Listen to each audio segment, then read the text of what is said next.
Sock, I reckon he's been dead about a month. We'll have to wait for the post-mortem to confirm cause of death, but it looks like he's been hit over the head. If this is the victim's passport, his name's Peter Hodges. According to the system, he was reported missing 4 weeks ago. Who by? His wife. You got an address? Home and work. She's a university professor. Let's do the death knot. Doesn't the Sarge want to take a look at this? She's happy for us to get on with it. The sergeant's got other priorities this morning.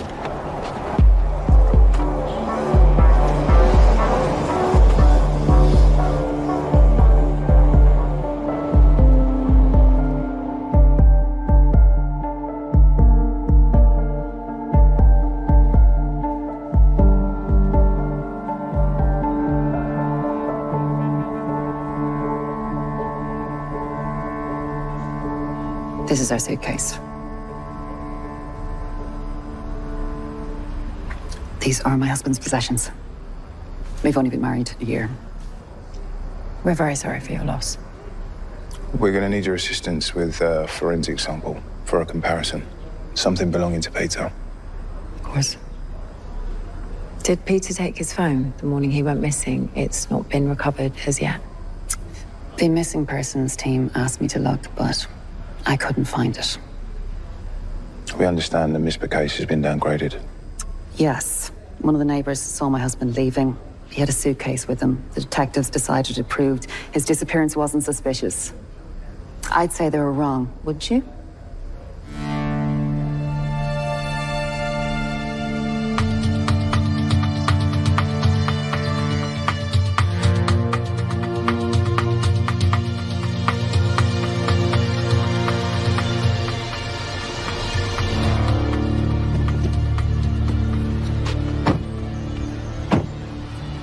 The neighbour who saw Peter leaving.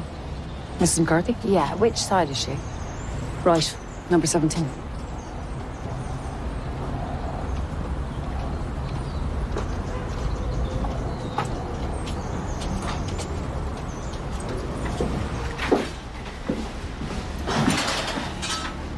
What do you need?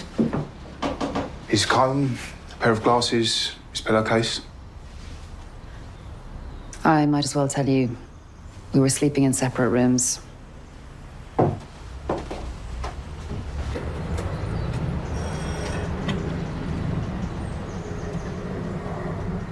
Poor guy. I can't believe he was murdered.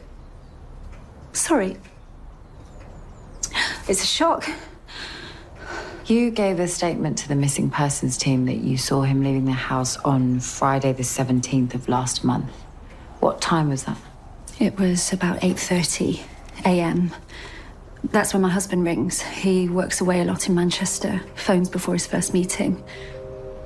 I was standing here, clearing up after the kids. I saw Mr. Hodges leave the house. With a suitcase? Yes. What happened next? My husband rang. My phone was in the kitchen. By the time I came back in here, Mr. Hodges was gone. You didn't see where he went from there? No. Like I said, he was gone.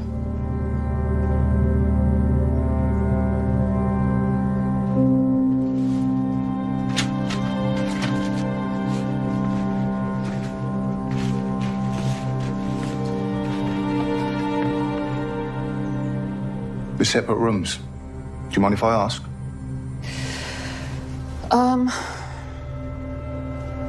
Before I met Peter, he was always in debt, serious debt. When we got married, he asked me to take charge of the money so he couldn't fritter it away. He even arranged to have his salary paid into my account. How did that work? I gave him a basic allowance in cash, just enough to cover his day-to-day expenses. And it worked well for a while. But, But what? we still loved each other. But Peter was growing increasingly resentful. He told me he didn't feel like a man anymore.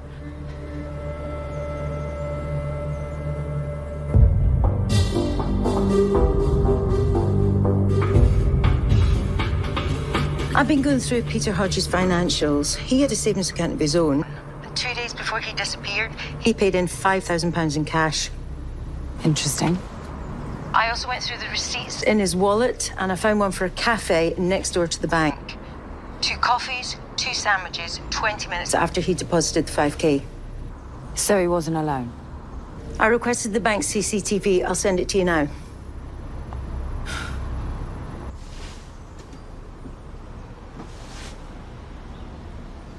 That is Charlie Hill, Peter's older brother. He's a car dealer. Hill. Peter took my surname when we married. He was keen to make a clean break, especially from his brother. They didn't get on? Charlie didn't approve of our relationship. He described Peter as my lapdog.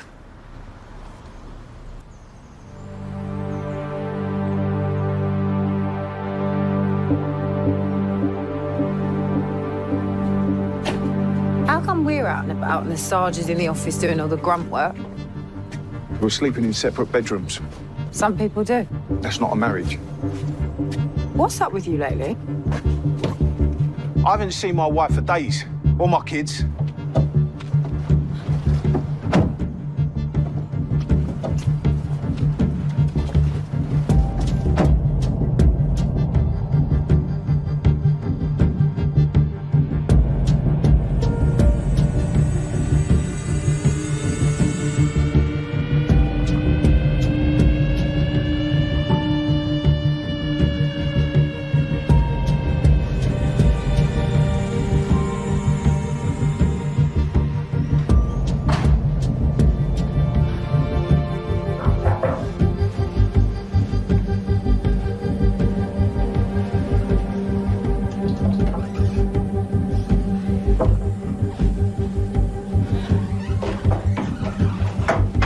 How much longer have I got to be stuck in this dump? It's been a long night. It was the best we could do at such short notice. If you would just give us a name, none of this would be necessary. Guarantee my safety, and I will. You're protecting a murderer, a serving police officer who has killed 3 people. That is why I need to be absolutely sure that you are going to keep me safe before I tell anyone anything. What about your duty? The oath you swore. You swore you'd stay with me till death us do part. What happened to that?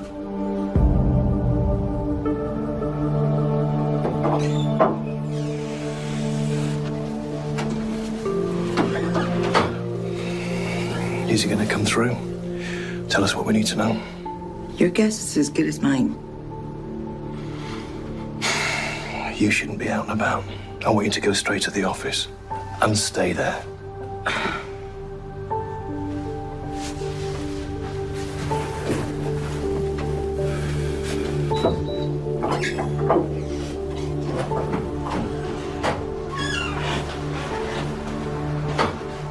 She just walked out on me, you know. Didn't even leave a note. I got home. Vivian had packed up her stuff and gone.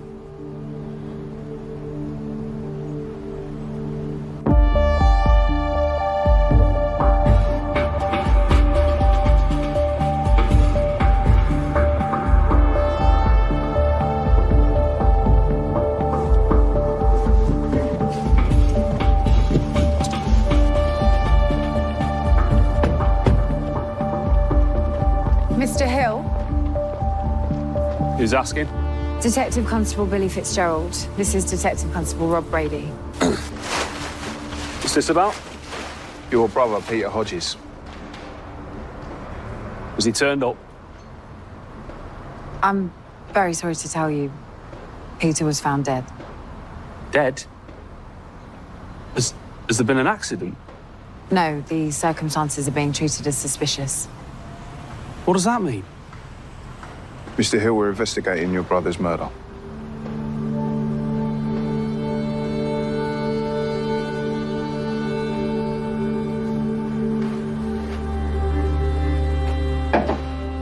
Sir, You told the missing persons team that you haven't seen your brother in months.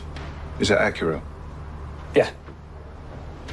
Well, before I ask you that question again, I need you to take a look at some CCTV.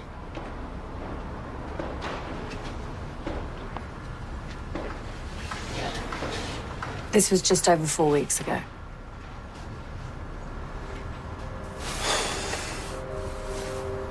Pete didn't want Cassidy to know we were meeting. How come? Because she's controlling, suffocating.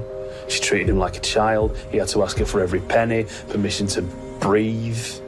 Why were you in the bank together 2 days before he disappeared? I lent him some cash. Why? An escape fund. Well, how do you explain the fact that the money's still in Peter's account? He never touched it. What? No, I just assumed that when he disappeared, he'd used it to get away from that witch. So your brother didn't contact you after he left? No. You sure? Do I need to remind you this is a murder investigation? I swear I've never heard from Pete again.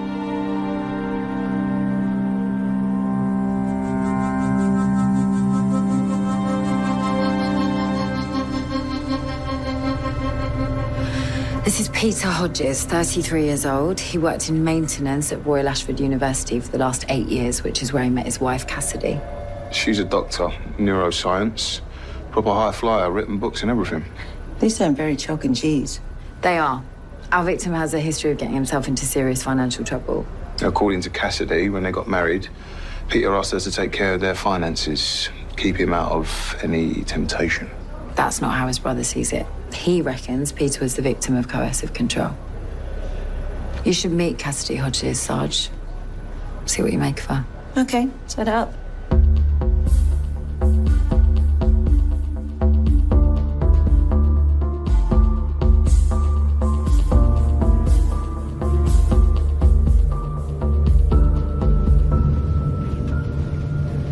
Sarge, I've been talking to Rob, or rather he's been talking to me. About? The fact that he had to send his family away because they were threatened. What else did he say? Only that I should speak to you.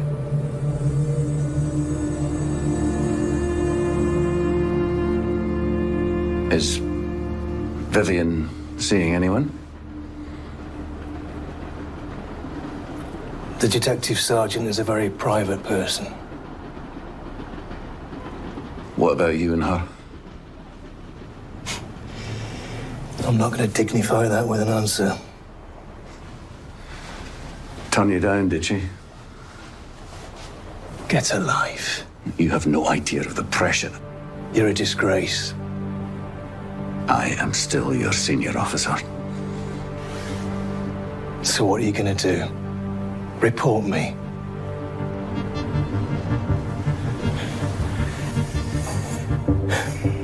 So the chief super has been covering for a murderer.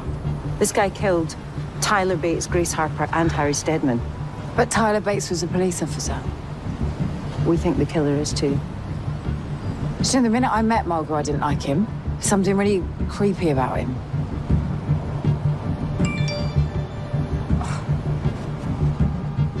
I need to respond to this.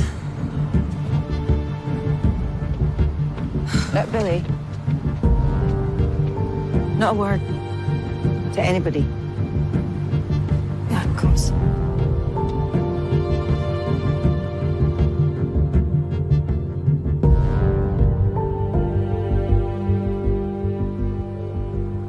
This is my detective sergeant. Vivian Cole. I take it you spoke to Peter's brother. We did. Let me guess. According to Charlie Hill, I'm a control freak. A monster. He said it to my face often enough. Why do you think Peter was back in contact with his brother again? To have a good time, spend money, be carefree. My husband was addicted to spending. He knew that he had to go cold turkey to have any chance of conquering that addiction. So you took charge of the finances? Tell me, Sergeant, are you married? I was. Then it might be foreign to you that in a trusting relationship, what's mine is yours is quite normal. Were you aware that Peter had a savings account? No, I was not. Was there any money in it? £5,000. According to Charlie, it was his running away fund. But the odd thing is that he never got around to spending any of it. All that means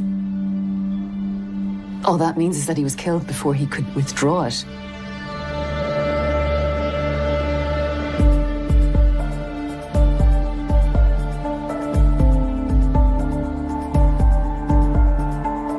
The press reporting of Peter Hodges' murder has paid dividends. A local journalist received an anonymous tip-off about the morning he disappeared.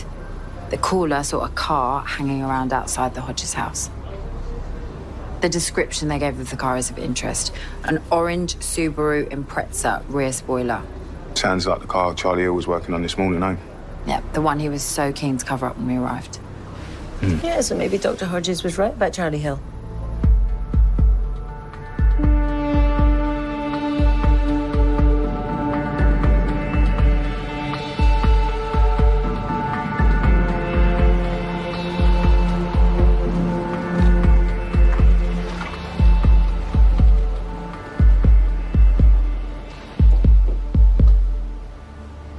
Officers, you got any news? Where's the car you were working on this morning? The souped-up Subaru? So the owner came to collect it. Can we get their name and address? Yeah, be in the office.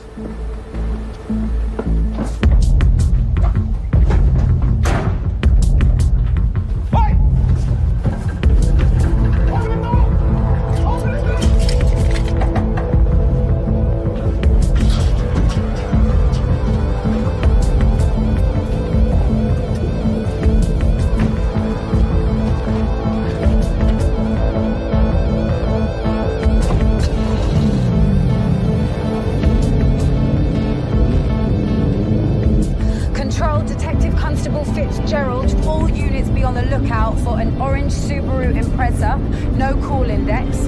Driver is wanted in connection with the murder of Peter Hodges.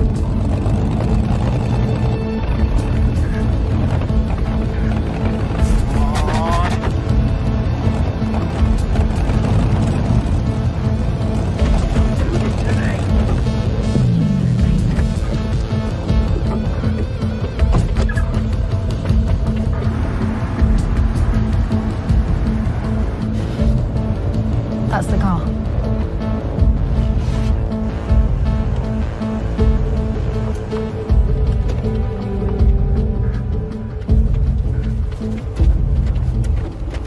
So much for a customer collecting it. He's locked it. Of course he has. Yeah, it's DC Brady.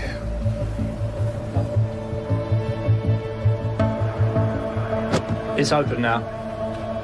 Number plates are false. Surprise, surprise.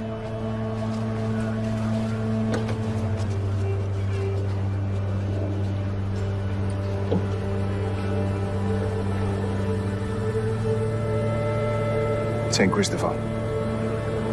Wasn't our murder victim wearing one of these in their photo? Looks like a match to me. Yeah.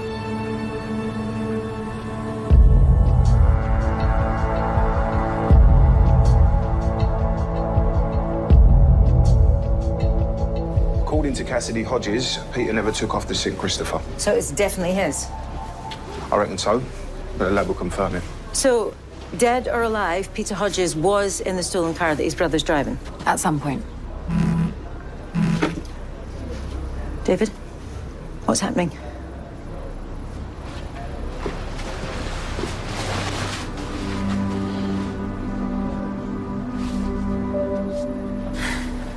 What's that for? I can't imagine what you've been going through. One thing I don't understand, though. How did Vivian and David get the chief super to play ball? The Sarge didn't tell you absolutely everything, then? What? Vivian and Mulgrew used to be married. Rob, we need you to take over from the detective inspector at the safe house. He needs to go to HQ. I'm on my way.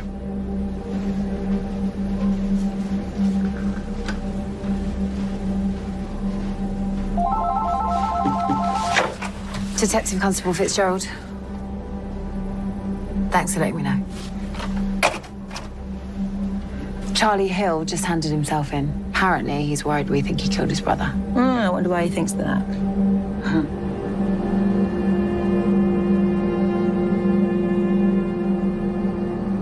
I didn't kill Pete. Why did you run then? Panicked. Why? Because of that orange Subaru. We suspect that it's stolen. The engine and chassis numbers have been removed. Tell us, Charlie. Did you do that? Yes. Me and Pete, we were stealing cars. When did this start? A few months back, Pete needed some cash to leave Cassidy. He was always good with electronics. He got hold of, like a scanner. You point it at the car and the owner thinks it's secure when it's locked, but it isn't. The thing is, we're not so concerned that the car was stolen. What we care about is whether your brother Peter was ever inside the Subaru. No, never. Are you sure? 100%. Perhaps you'd like to explain this then.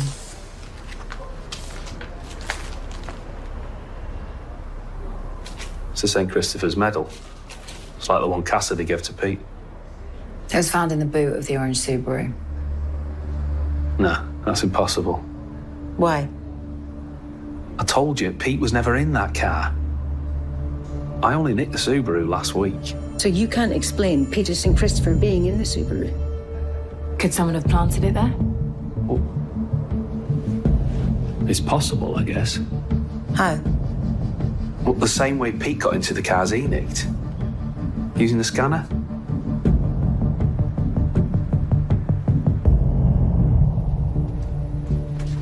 Charlie's story holds up. The orange Subaru was reported stolen 3 weeks after Peter went missing. So who planted the evidence?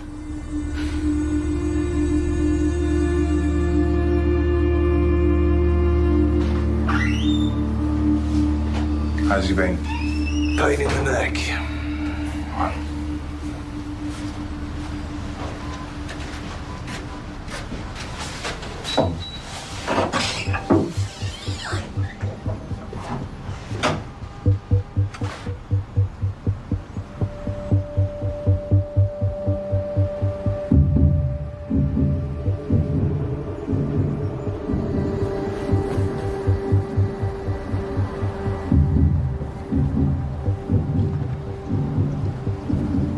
I am sorry, you know. About what? That he threatened your kids. I assume they're still safe. They are. I'm glad to hear that. So what kind of hold has this guy got over you? He saved my life, which meant that I owed him big time. Did you know I used to box? I wasn't half bad. I could paste you all over those walls. Believe me, nothing would give me greater satisfaction. Why don't you then?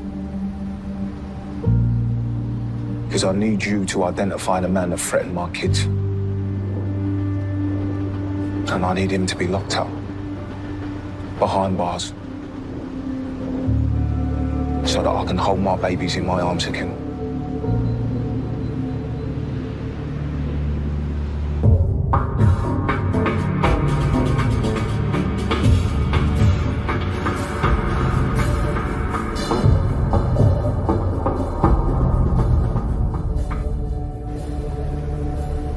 You are kidding me.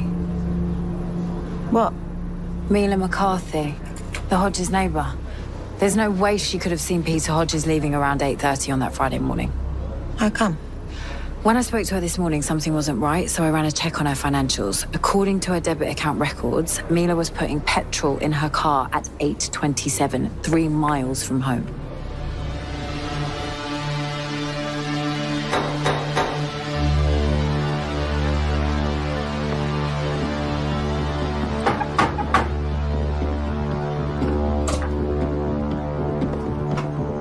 Can we come in?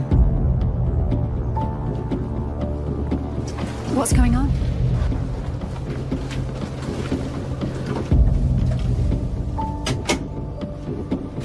I'm going to arrest you for murdering Peter Hodges and for perverting the course of justice, and then these officers are going to conduct a search of your property.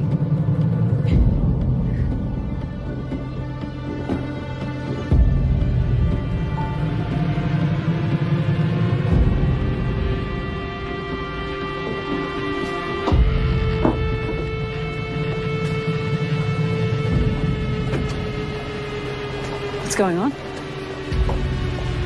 We've made an arrest. Mr. McCarthy, you think she killed Peter? I can't say much at the moment. I'll ask the detective sergeant to give you a ring, bring you up to speed.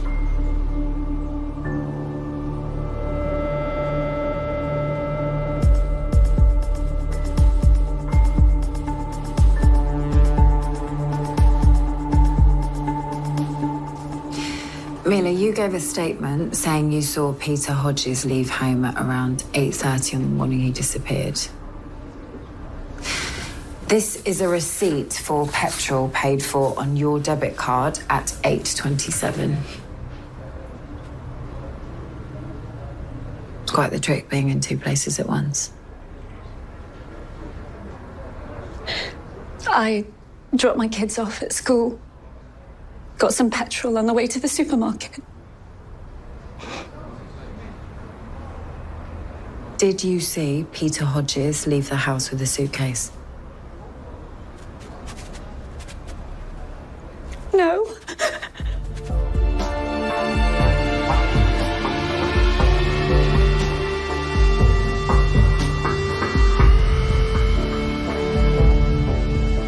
I looked at Peter Hodges' call data again. The last time he used his mobile was at 9 o'clock on the Thursday night. So he could have been killed before Friday. That's what I'm thinking. This is footage from a CCTV camera near the deposition site on Thursday, just before midnight. I can't get a clear registration yet, but I'm sure that's Mila McCarthy's car. You know, if Mila is the killer, then she'd have to have planted the St. Christopher in Charlie's car. Using a scanner. I find that hard to believe. Yeah, so do I. Who would be clever enough and arrogant enough to think that they could get away with all of this? Cassidy Hodges. Exactly.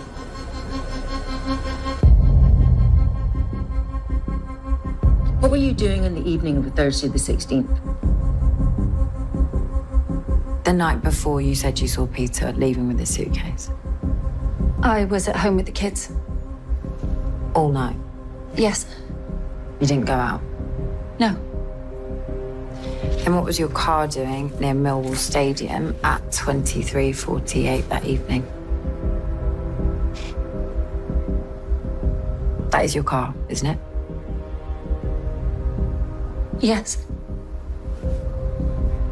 Mila, did you kill Peter Hodges? No. Then who did? I can't tell you. Why? I just can't.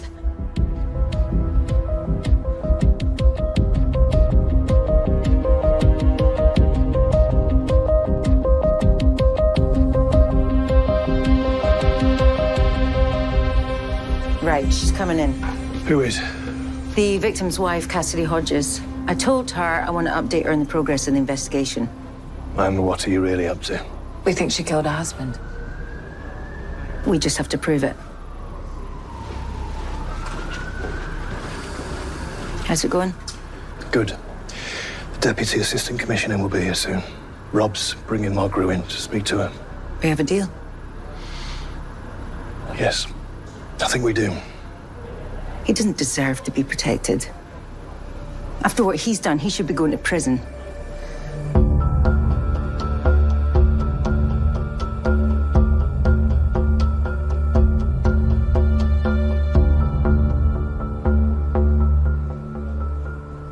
We have reason to believe that your husband was killed on the Thursday night, which means we need to recalibrate our investigation timeline. Can you tell me where you were that evening? As I told you, I was out to dinner with friends.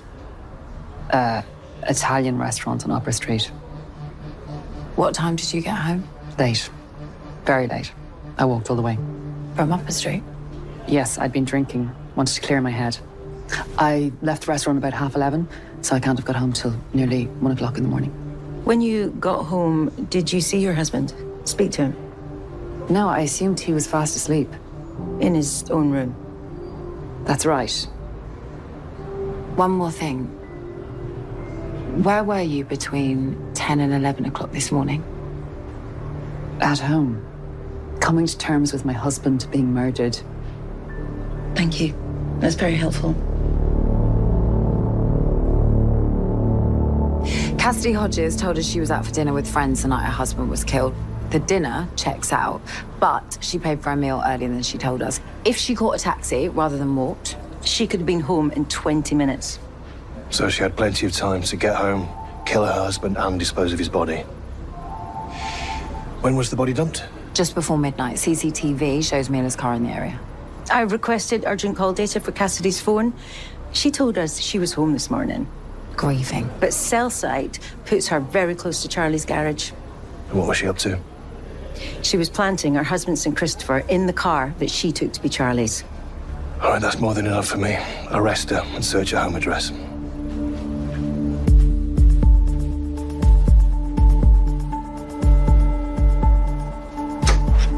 Thank you for waiting. I've had enough. You can call a taxi for me. Circumstances have changed. What do you mean circumstances have changed? Cassidy Hodges, I'm arresting you on suspicion of the murder of your husband, Peter Hodges. I came in here voluntarily. You do not have to say anything that may harm your defense if you do not mention, when questioned, something which you later rely on in court. Anything you do say may be given in evidence. Do you understand?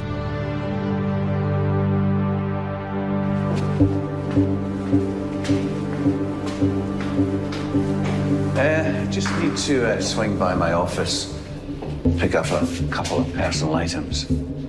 Won't take a moment. Make it quick.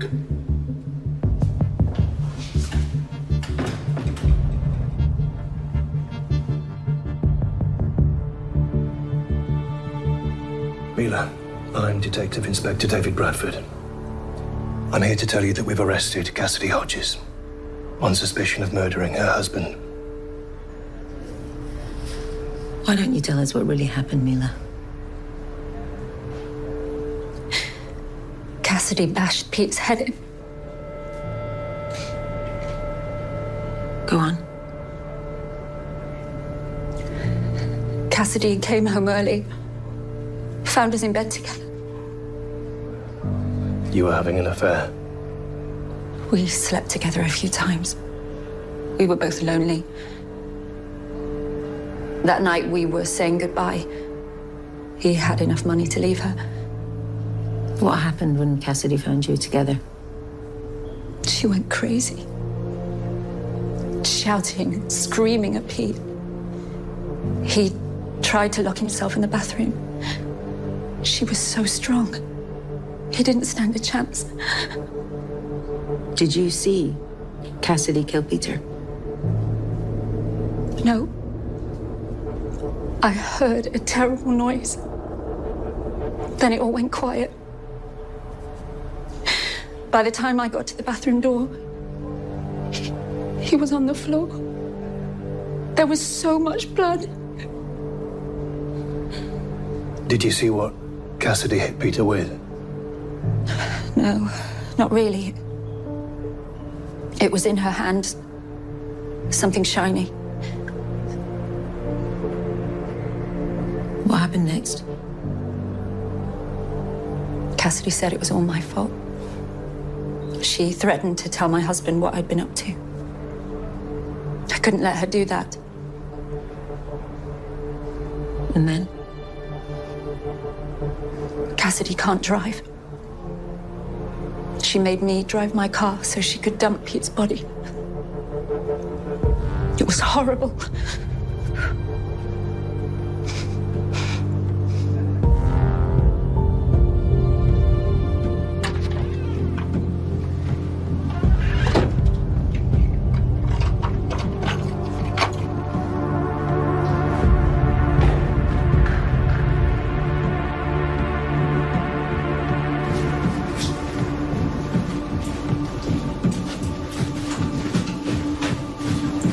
Oh, in here, Detective, if you don't mind.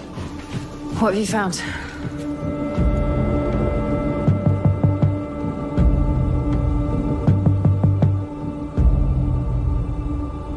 This is a joke. When did you last see Charlie Hill? I told you. Over a year ago at our engagement party. You didn't call around today? Of course not. Cell site data for your phone shows you close to Charlie Hill's garage this morning. You were there from 10:26 until 10:31. Plenty of time to plant evidence in a car. You might be interested to know your trip was a waste of time. Charlie didn't steal the car until 3 weeks after Peter was killed, when Peter's body had already been dumped. When did you leave the restaurant? The night before you reported your husband missing? It was well after 11, closer to 12. And yet you paid the bill not long after 10 o'clock. I hung around, chatted to staff, had another drink. Mila McCarthy told us what really happened that Thursday night. Did she tell you she killed Peter? They'd been having an affair. He told her he was leaving and she killed him. Really? And you've been covering for her all this time?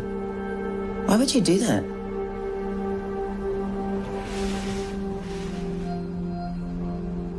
We're searching your house. The forensic team have found blood and tissue matter in your bathroom. We're assuming both belong to your husband, but the lab will confirm that. We also found fragments of glass, consistent with someone breaking a mirror with great force. Can you show me your hands, Dr. Hodges?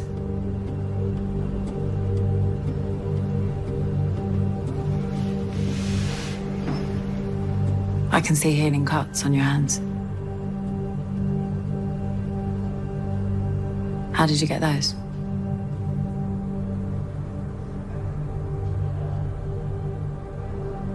I hit him with the mirror. So you admit that you killed Peter? Yes. Was Mila McCarthy involved? No. Whose idea was it to say that she saw Peter leaving? Mine. It worked. Until your husband's body was found. By the way, when did you find the scanner? A couple of weeks after. Once I'd worked out what it was for, I realized that is how Peter was stealing cars. After everything I had done to get him on the straight and narrow. Not such a trusting relationship after all. Charlie Hill did his best to destroy my marriage. And as for me and McCarthy, having sex with my husband in my house. You blackmailed her, and you made her move your husband's body with you. Will she be charged as an accessory? The Crown Prosecution Service has authorized charges against her. Then today hasn't been all bad.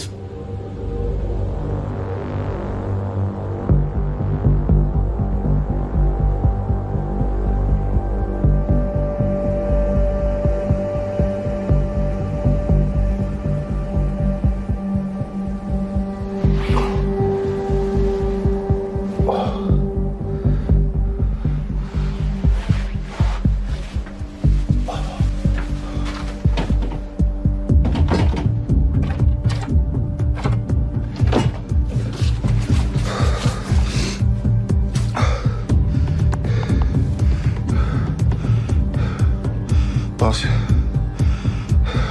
we got a problem. You were right about coercive control. Good instincts. Thanks. Rob said something earlier. What? He said you were married to the chief super. What about it? He told me you didn't even know Mr. Mulgrew. Sorry about that. I was lying. We've just charged Cassidy Hodges with murder. What's happened? Chief Superintendent Mulgrew. I'm sorry, he gave me the slip. Cracked Rob with a golf club. Are you all right? I'm fine. Just feel a bit stupid. There he is. He clearly changed his mind about giving evidence. Where would he go, Vivian? Out the country? Possibly. He'd need his passport. Would he risk going home? When we were married, he hid things in his locker at the gym. Hereford Gym. Same one I go to. I've seen him in there. Billy, you're with me. Yeah. Rob, line up urgent cell site for Mulgrew. On it. How could he be so reckless? I want you to stay here. That is an order, Sergeant.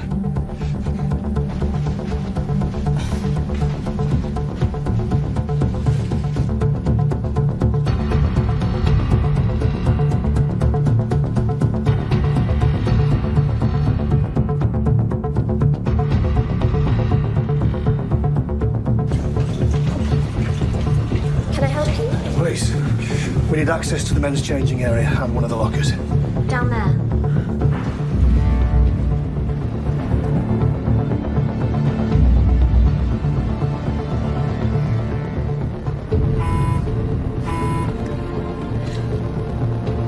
Where are you? Don't panic, I'm on my way.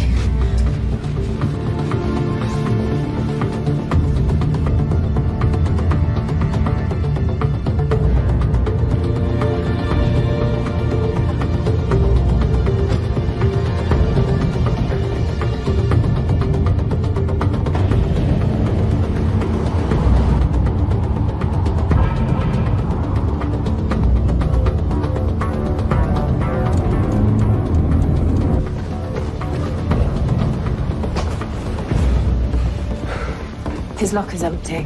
We've missed him. Vivian, you were right. Mulgrew came here. But we don't know where he is now. He's here. He's with me.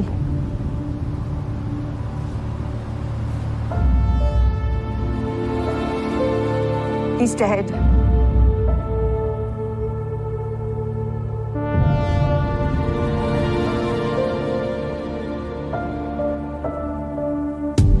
Don't know where your wife is. Slipped out of the pub the night that Sarah disappeared. He was with you all night, wasn't he? Not all night. I covered for him. Do you really want to go to prison for perverting the course of justice? I'll sort it. I need to know where you went to. Why is David lying to me? I followed him. I think I know why the detective inspector's been so secretive. I think he's got another woman. She's got a kid. What, David? I know exactly where you were. If you two don't get off my back, you can wave goodbye to your jobs and wave goodbye to your pensions.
Our victim is a Marcus Maguire.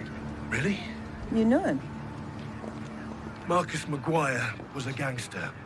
Drugs, extortion, vice. His son Callum has been shot too. So this could be the opening salvo of what, some kind of turf war? It's got Gangland hit written all over it.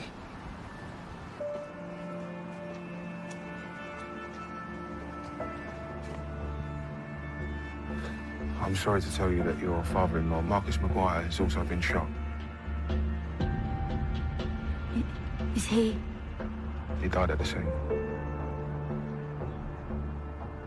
We'll need your clothes and your phone for forensic purposes. It's ballsy, shooting Maguires in broad daylight.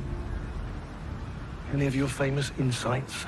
Well, whoever did this certainly knew their routine. So someone with inside knowledge. Well, we can't rule that out. What is this place anyway? It's an exclusive members-only casino. Who does he think he is? Oi, you can't do that. I'll deal with it. It's Adrian Cook. He owns this place. Fine with me. I'll check on the CCTV. Mr. Bradford, social media's going crazy. Has someone really been shot? Marcus Maguire. You're joking.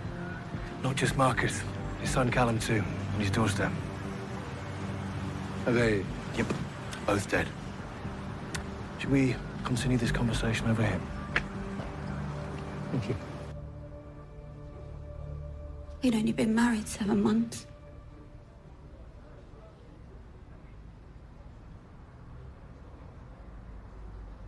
Have you got any idea who did this? I know exactly who did it. Adrian Cook. Callum and his dad, they turned his failing casino round. Then he decides he wants them out. How did Callum and his dad react to that? They made him a counter-offer to buy him out. What was Cook's reaction? I think the exact words were, "over my dead body." They were great guys. Really, really great guys. What was your relationship with the Maguires? They managed my casino and my amusement arcades. Do you know, I was meant to meet Marcus here at 8 o'clock. I texted him to say I couldn't. You've had a lucky escape. We can arrange for protection for you. No, thank you, Mr. Bradford. I can look after myself. I'll get my sergeant to take your statement. And any help I can give you in your inquiries, please don't hesitate to ask.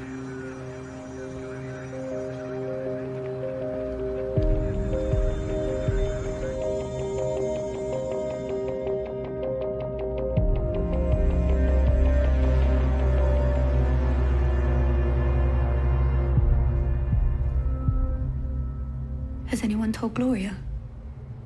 Who's Gloria? Marcus's girlfriend. She's pregnant. Have you got our contact details? Yeah.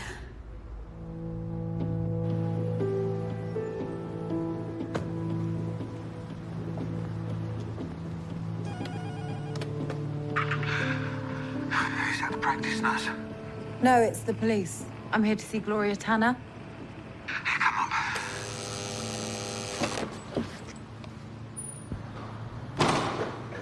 She's losing her baby. I could tell something was wrong last night. And you are? Dean Casey, Gloria's neighbour and friend. Hello, Gloria. I'm trainee Detective Constable Billy Fitzgerald. Is there any way I can help? It's baby.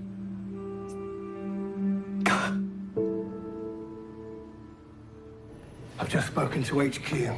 To say they're nervy is an understatement. The worst case scenario is that this thing escalates. Rob?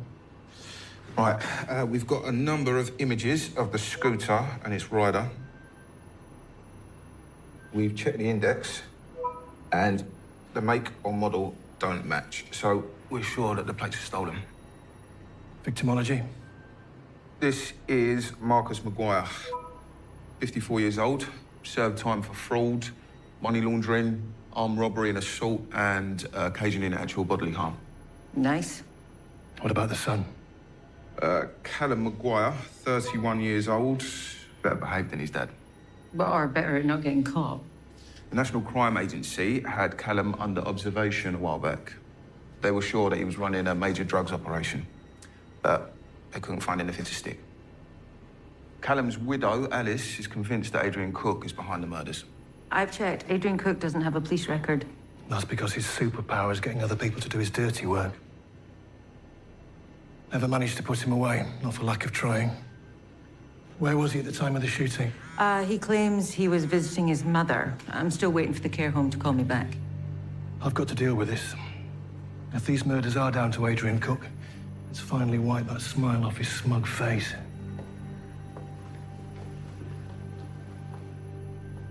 Has the detective inspector been with you? Fine. Yeah, me too. Do you reckon he's forgiven us? Yeah, if we toe the line. But it feels like I'm back on probation again. It's Detective Inspector David Bradford. Well, when will he be in? Yeah, he's got my number.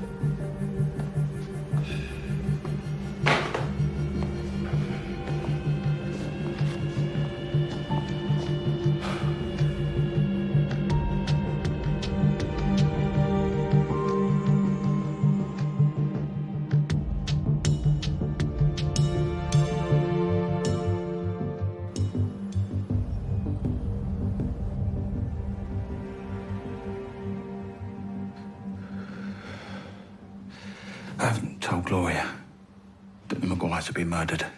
Don't worry. That's my job. How did you know about that?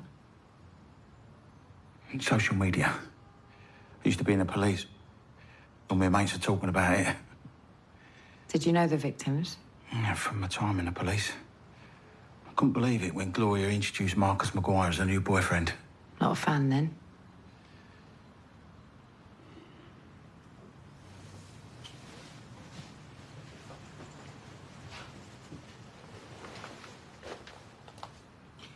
The nurse couldn't find a heartbeat. I'm so sorry. What have you been doing here anyway? There's something I need to tell you. Something distressing. It's your boyfriend, Marcus. Oh, what's he done now? I'm so sorry to tell you, but Marcus Maguire was killed earlier this morning. What happened? He was shot dead.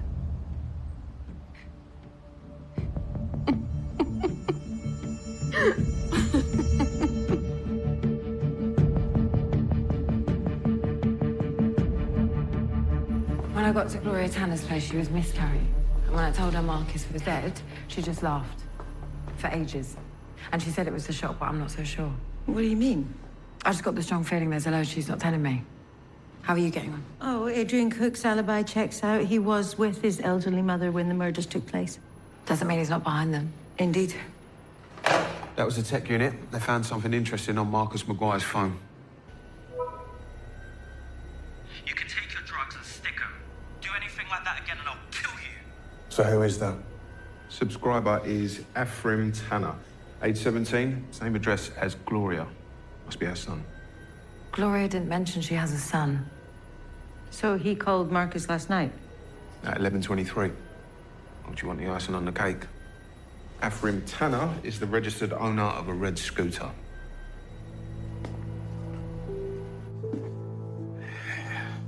Here you go.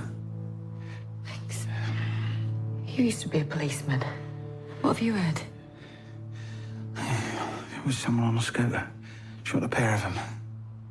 Do you know what I need to find Ephraim? Why? Because I'm worried he's done something really stupid. So what are you gonna do? About the boss? Well, he's effectively blackmailing us. He's saying if we don't stop asking questions about where he was and that his wife went missing, then we're off the team. Well, it only matters where he was if you think he'd do harm to Sarah, and I don't. Do you?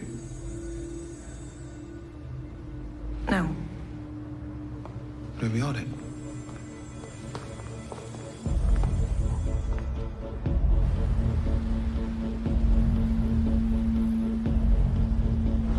You concentrate on the scan, I'll find you something. Thank you. I don't know what we'll do without you.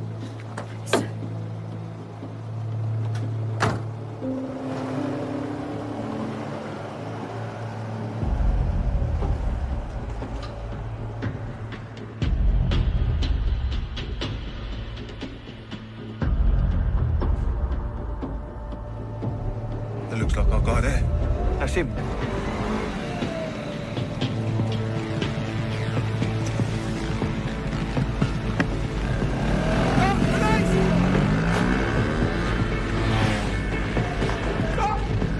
Unis, red scooter, failed to stop for police. Rider wanted on suspicion of murder.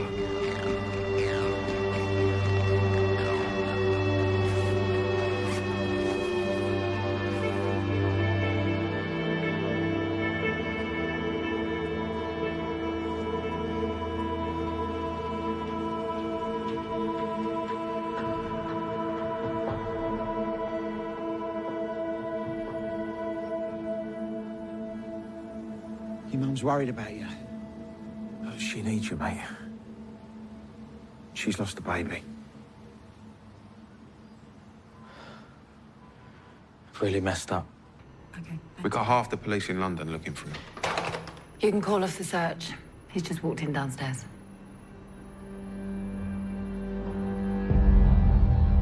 I wish to give the following prepared statement to police about the drugs found outside my home address. I admit I was in possession of them. I believe them to be spice. Found them by some bins on Packwell Avenue. I kept them because I thought I would use them myself and sell them to my friends. I know that this is wrong, and I apologize.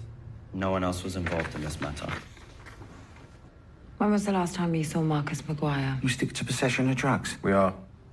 This is connected. Look, I'm here because Dean told me to fess up to the drugs. If this is about what went down with Marcus and Callum, I've got nothing to do with it. Yeah, well, I'm not a killer.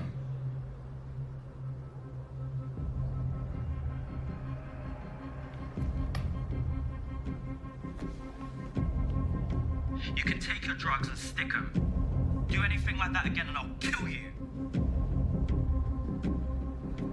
Have you been selling drugs for Marcus Maguire? We'll ask the questions. Thank you, Mr. Casey. Well, have you? For the tape? Yes. Why were you so angry with Marcus last night? Because of what he did to my mum. Punched her in the belly. It's where she lost her baby.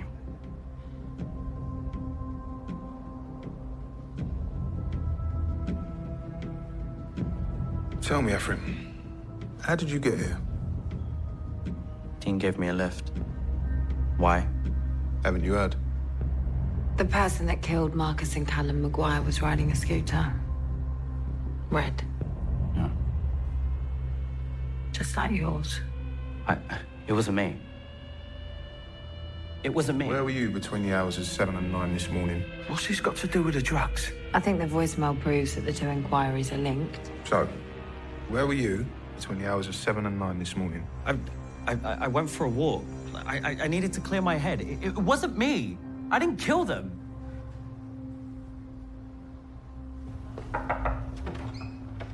Agent Cook's just been in a car crash. Someone tried to run him off the road. How is he? He's alive. Good. We wouldn't want him getting off that easily. He's been taken to hospital. I'm heading over there now. I'll come with you.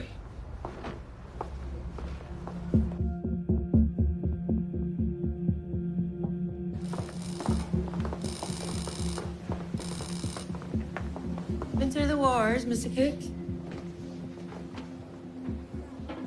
How observant.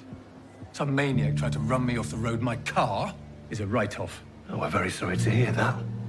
Can you describe the vehicle? Yes. A white 4x4. Any idea who was driving? No. And you're sure it was a targeted attack? 100%. Have you any reason to believe that this incident is connected to the murders of Marcus and Callum Maguire? How would I know that? Why don't you just go and do your jobs and find out who just tried to kill me? Okay, don't you worry, Mr. Cook. We're all over it.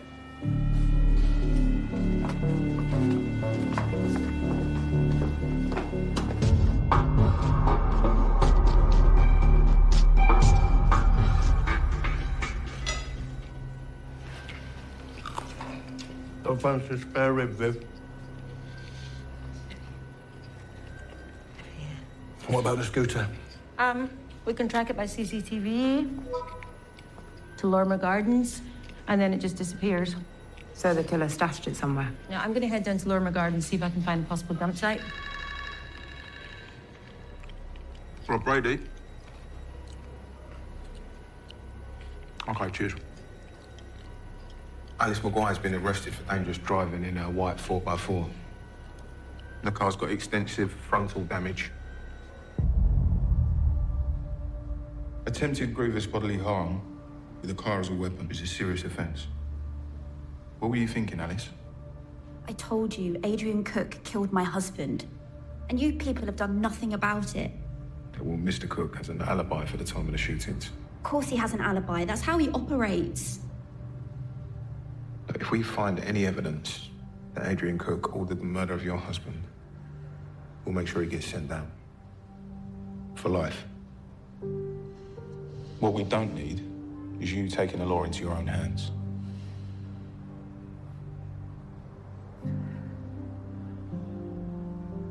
We had a fight. Callum and I. The last thing I said to him, I told him not to bother coming back. What was the fight about?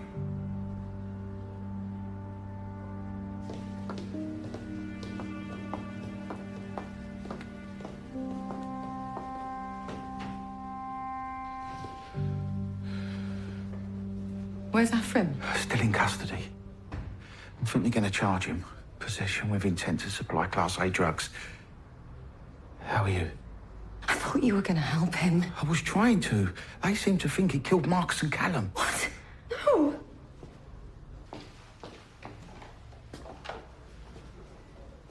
Hello, Gloria. How was the scan? They just confirmed what I already knew. The baby's gone, and I've got to wait for nature to take its course. I'm just worried about my son. There's no way Afrim had anything to do with the murders. Your son hasn't been arrested for murder. But I would like to talk to you about something Afrim's told us. Let's go across the hall.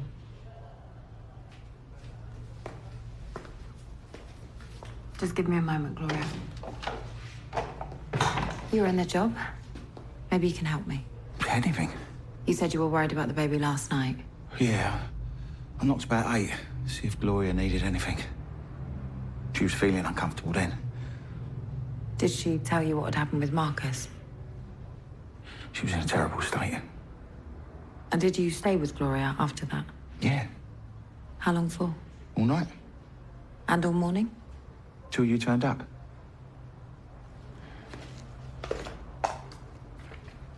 Actually, there's somewhere I really need to be. Okay. I'll get someone to run Gloria home. Thanks.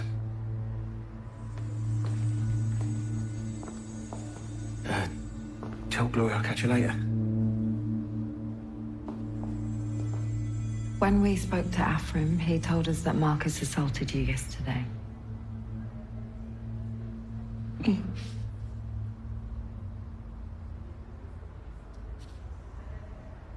I told Marcus that I was pregnant. I thought they'd be happy. I even thought that he'd ask me to marry him. It turns out he had a vasectomy 10 years ago, so the baby couldn't have been his.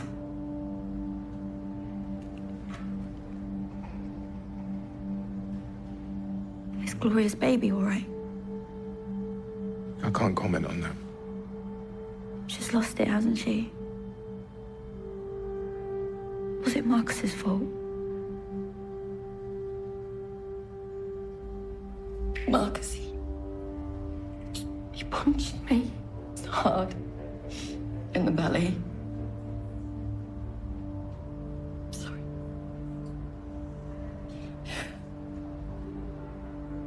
Who was the biological father?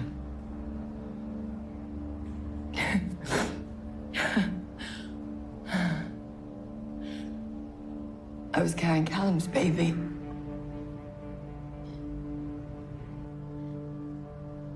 Callum told me the truth last night. That he had a one-night stand with Gloria. I've been trying for a baby. talking about getting tests done. Clearly it wasn't Callum who had the problem.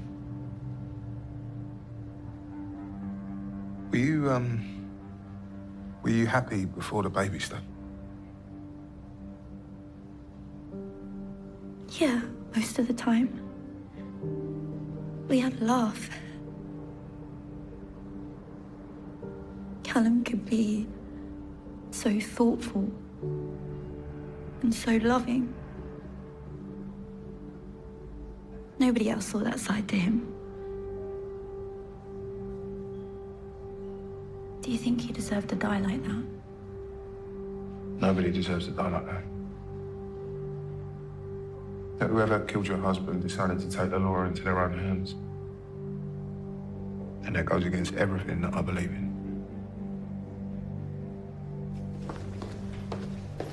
There's something else. I think Callum and his dad were shot with their own gun. When I went to the casino to lay flowers, I checked where Callum kept it hidden. Where was that? In the bin store. But it wasn't there. The only other person that knew about the gun was Adrian Cook. Do you mind if I ask you one more thing? Was Dean at your place all last night? Yeah. Yeah, until about 6 this morning, then he went home for a shower to get something to eat. How long for? Oh, I don't know, a couple of hours, maybe more. Got back around 9. And that's when he insisted on calling the practice nurse. He's a sweetheart like that. Lovely.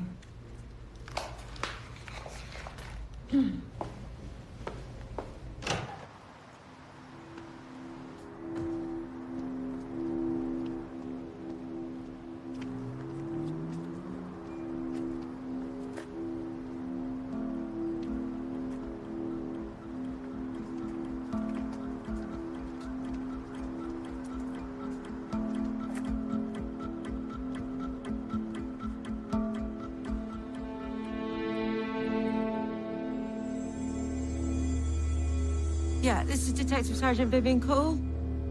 I'd like to request some bolt cutters. I reckon I've worked out where the murder weapon came from. How come? Alice Maguire told me her husband and his dad kept a gun stashed in the bin store of the casino. It's a 9mm handgun. I've spoken to the lab. The ballistics match. So they were shot with their own gun? Well, that's what Alice thinks. I spoke to the intelligence unit. A couple of nights ago, Marcus Maguire threw out a regular punter for being drunk. According to the bouncers, he ended up in a heap on the pavement outside, totally humiliated. That punter was ex-Detective Constable Dean Casey. Dean Casey lied to me about where he was at the time of the killings.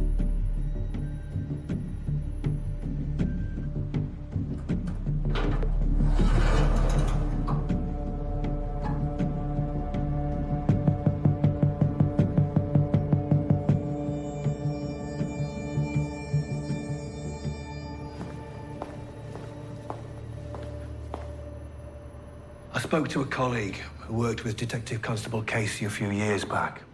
Rumour had it he was strongly advised to take early retirement. Otherwise, he'd be facing a discipline investigation. Into what? He was caught accessing the police national computer. Apparently, it was the final confirmation of what was long suspected. Which was? He was helping out his mate, Adrian Cook. So they know each other? No, they go way back. I've checked. Dean's been a member of that casino for years. Adrian wanted rid of the Maguires, but he'd never get his own hands dirty. So he manipulated Dean. But how? Money? Maybe Dean had gambling debts. I think he did it for love. He's in love with Gloria. It's written all over his face. David Bradford? Yeah, tell him I'll be right there. Let's track down Dean Casey before he shoots someone else.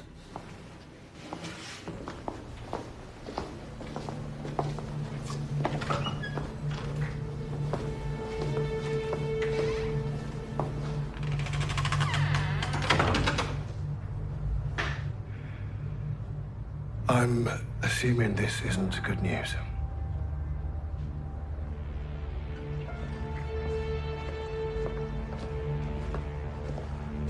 Thanks for letting me know. Thank you.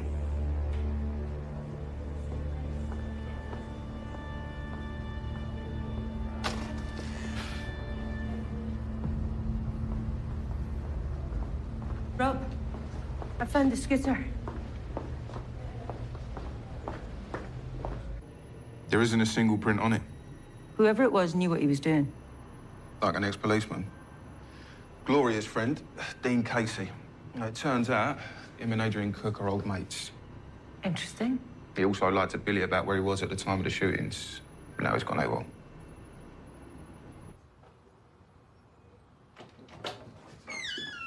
Hello? It's only me. Key's supposed to be for emergencies only, Dean. Yeah, I didn't want you getting up to answer the door. How you doing? Yeah, I'm okay. I just wish the police had let Afrin come home. Well, they're only doing their jobs. He was selling drugs. I bought some food. Oh, no, I really don't feel like anything.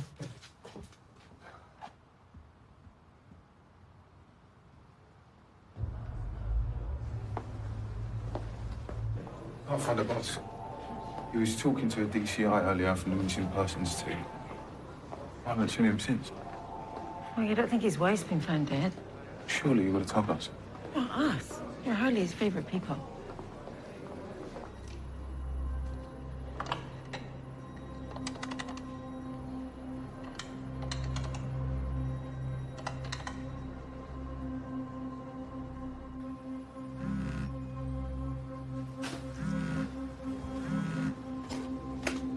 Who is it? Oh, 800. Should have cold call.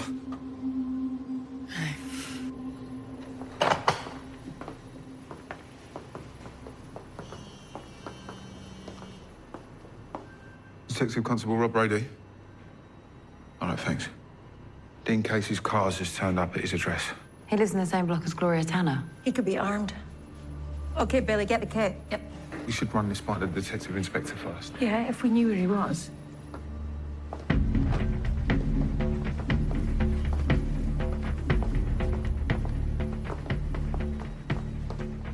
Yeah, Afrin, he's going to be going mad locked up in that place. He'll be fine.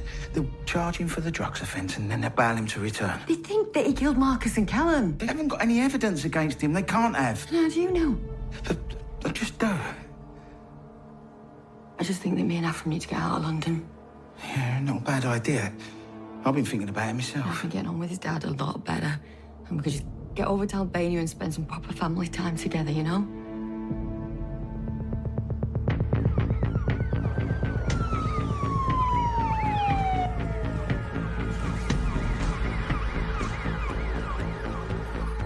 What's going on?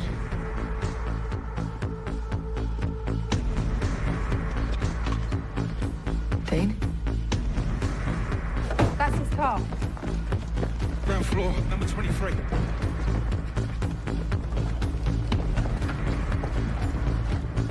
Break it down.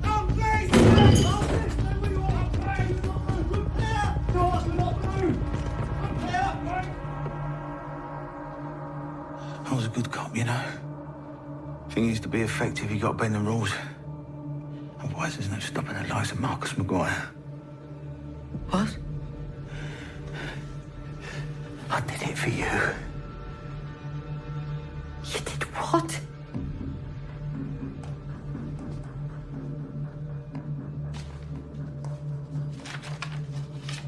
Have a look at these. So he's got nothing left to lose. Let me tell them that you're here and give yourself up. No. You're going to prison, Dean. No, I'm not. You're a killer. But you think you're any better than Marcus and Callum? Because you're not. And our Afrin's been going through hell today because of you. I'm sorry about that. I just grabbed the first scooter I saw. I didn't even notice it was like his.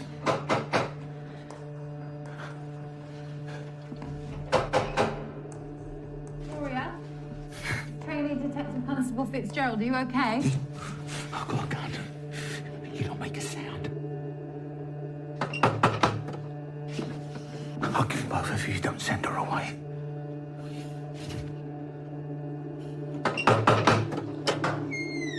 Hey. Are you okay? Yeah, I'm fine. Can I come in? I'm just gonna go to bed, so perhaps tomorrow? Sure. That'll be fine. Okay, thank you.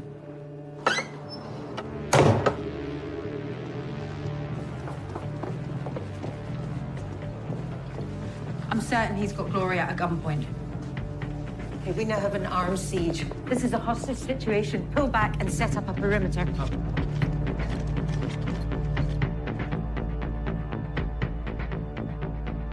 He could kill her any second. There's nothing more we can do apart from wait until the trained negotiator gets here. Davy's still not responding.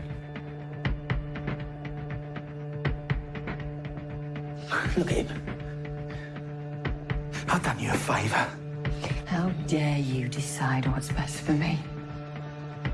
He was a lowlife.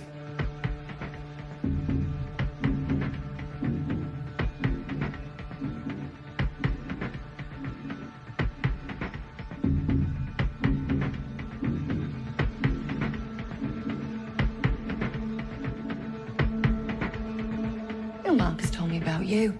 How you'd only bend the rules if there was money in it. He killed your baby. I didn't say that I'd forgiven him. But I did love him. And if this is about how he treated me, how come you killed Callum? Oh,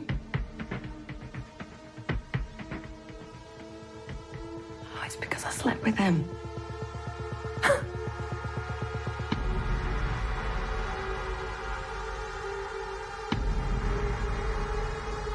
Okay, there's no point in us all standing here. You go and see if you can find David. What did you actually think was going to happen between you and me? I love you, Gloria. You make me sick.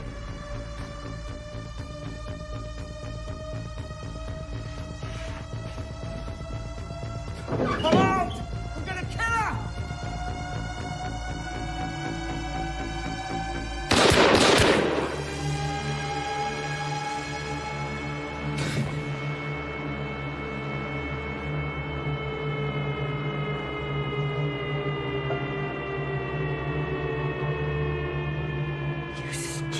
Stupid man.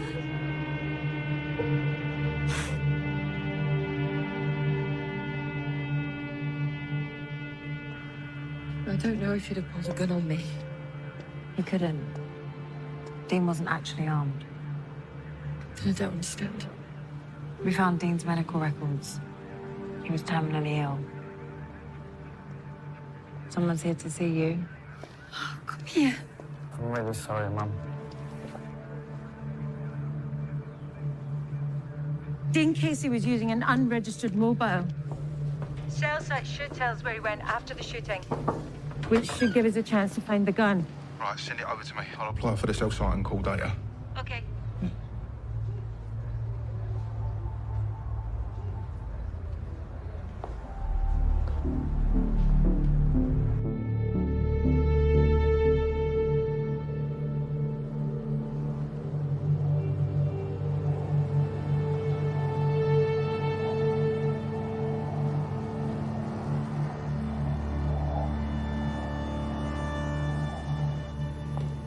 After the shootings this morning, the first time Dean's phone signal was static in any period was on Barden Street.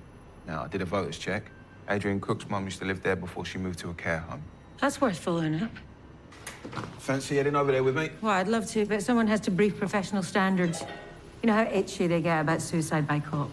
Can't the boss do it? We're still not sure where he is.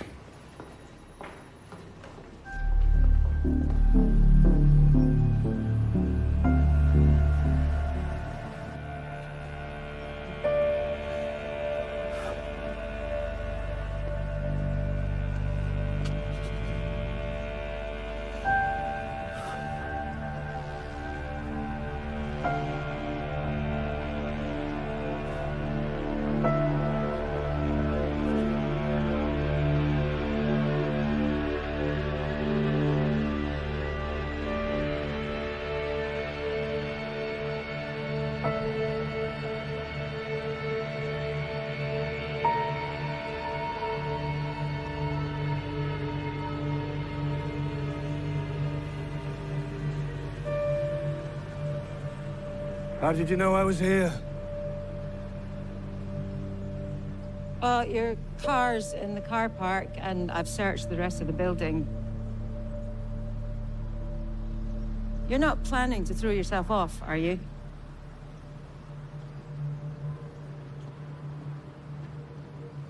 Of course not. That would make you Detective Inspector. Yeah, and nobody wants that. Look, Rob told me that you had a visit from the MISPER team today. And, well, he's worried that they might have found Sarah. They haven't, have they? No. But they're winding down the inquiry. Which means they think she's dead.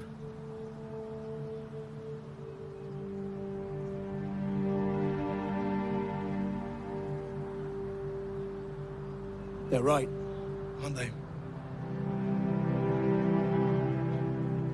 It's been nearly 5 months. You think I should accept it? Yeah, I do. But that's easy for me to say. Sarah is dead.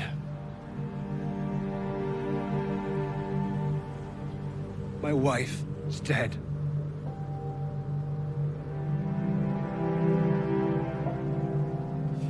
Carly. Your mother is dead.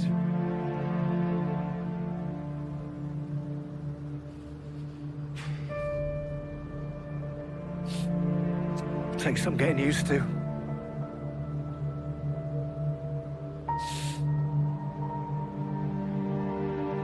I didn't kill her. No one thinks that you did.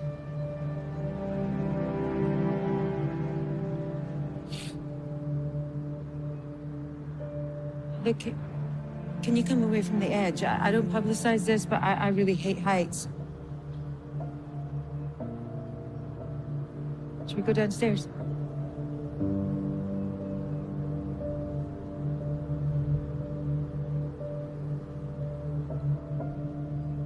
Okay.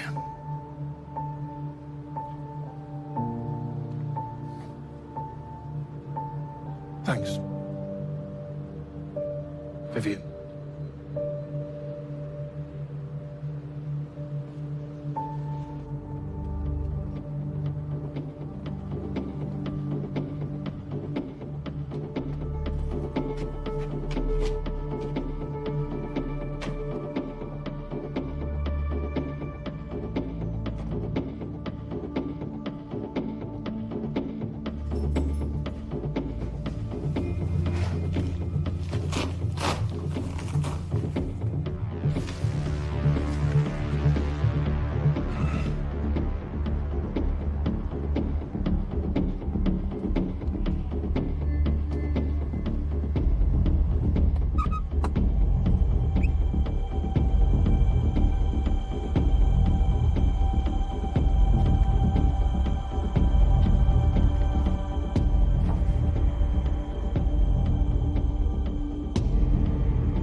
Who am I kidding?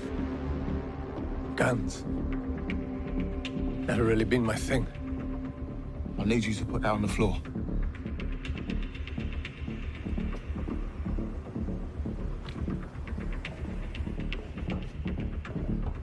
Look at your face.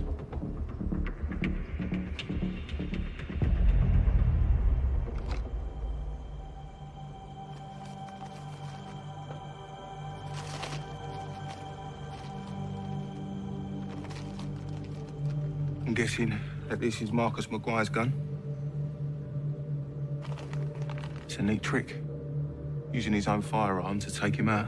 Yeah, I thought so. Had a certain eloquence. How did you convince Dean Casey to do it? Ah, that was easy.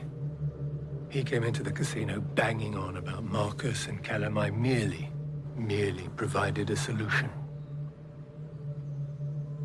You're being very open. Let's make this official.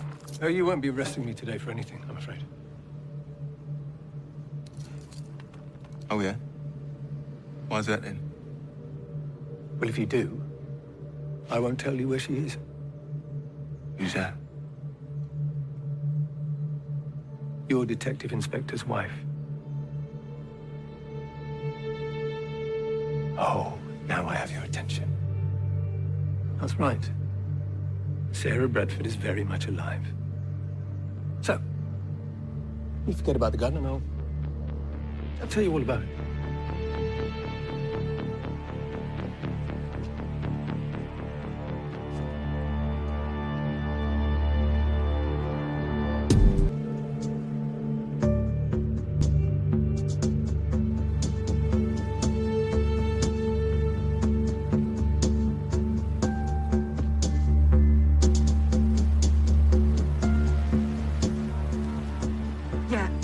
Police, please. There's something by the river.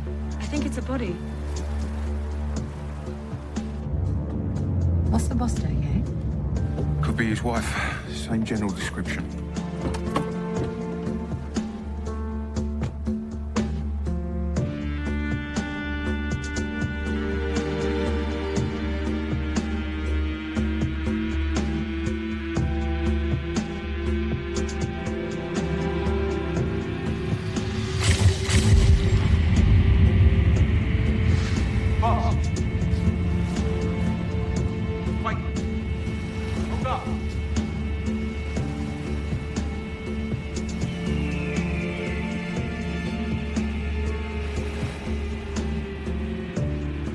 Why don't you stay here, eh?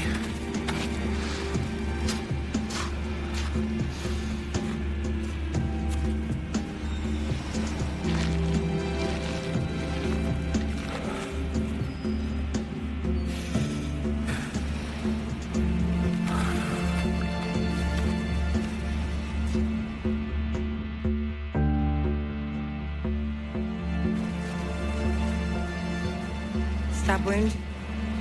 Kitchen knife, maybe.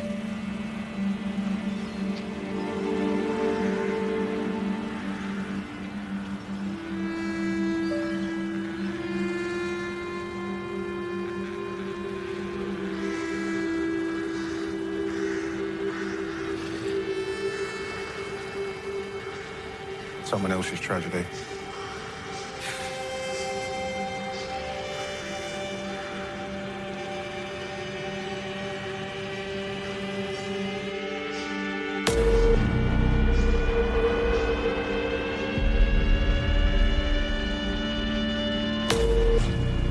First impressions? Perfect dump site. Close enough to park up.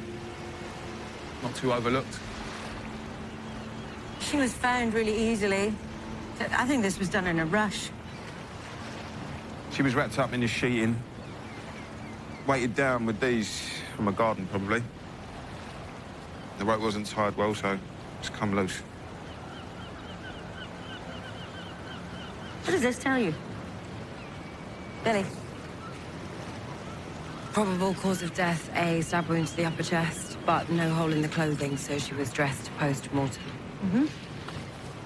Okay, the engraving on the necklace, that could help us track down who ordered it. Maybe we could find out the victim's ID that way? It'll take a while to search all the jewelers. No, there's no need. It's a Monica Verisi. Tell by the trademark, adjustable chain, and the initials on the clasp. Trademark adjustable chain, eh? I've got a thing for expensive jewelry I can't afford.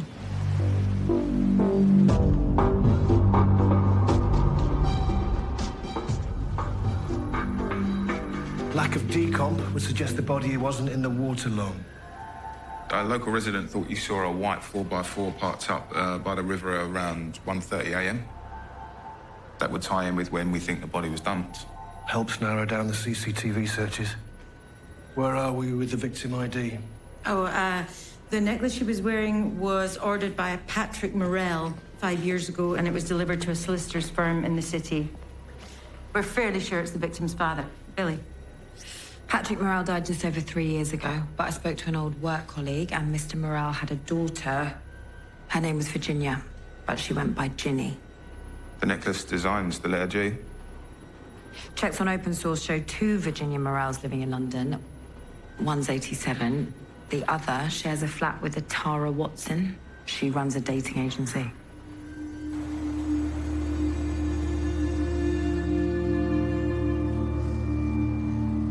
Can you think of anyone she might have been meeting after work yesterday? The thing is, Ginny didn't really have anyone in her life. She moved back from Manchester last year. She left her husband. So she wasn't seeing anyone new?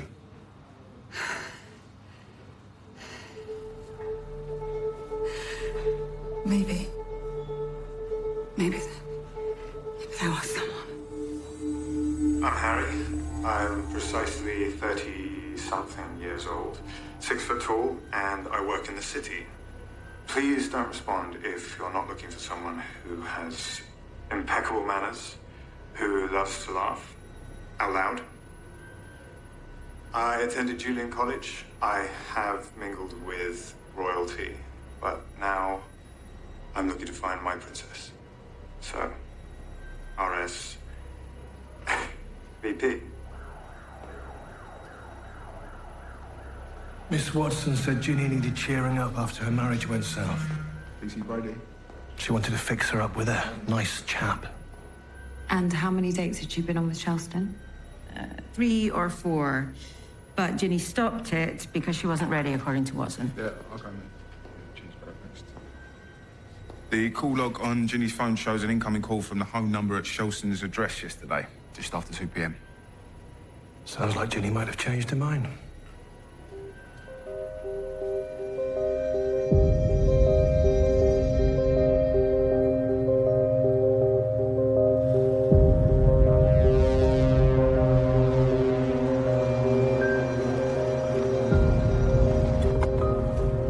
What's so special about Julian College anyway? Boarding school near Dartmoor. Minor Royals go there. Oh. White 4x4. Matches the car at the dump site.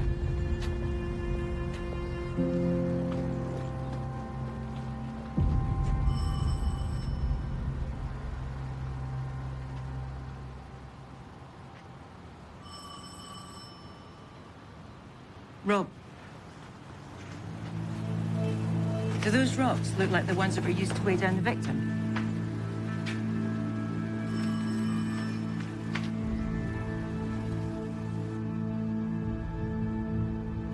There's a body down here. Yeah, ambulance required. Yeah, it's to Cromfeld Place. That's SW790C. Yeah. Just gaining access to the property. It's Harry Charleston. He's dead.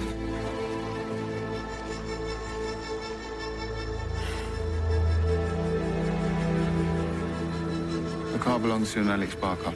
He also owns the house. Well, I thought the Charleston guy was loaded. What's he doing, living in someone else's house and driving their car? So Ginny died in the bedroom. Some kind of sex game gone wrong. He stuck her in the river, then came back here and blew his brains out. Yeah, there's something strange about this room. It's like it's been stripped of everything personal. Maybe that added to the fantasy. Keys for the 4x4 parked outside. Now, if he used that to move Ginny's body, there'll be some forensics.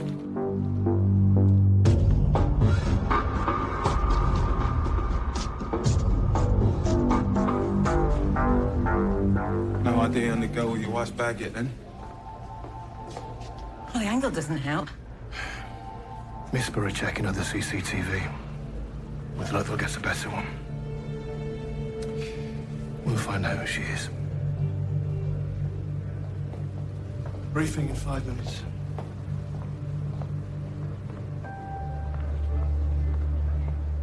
She seems a bit off. Might be time for a chat.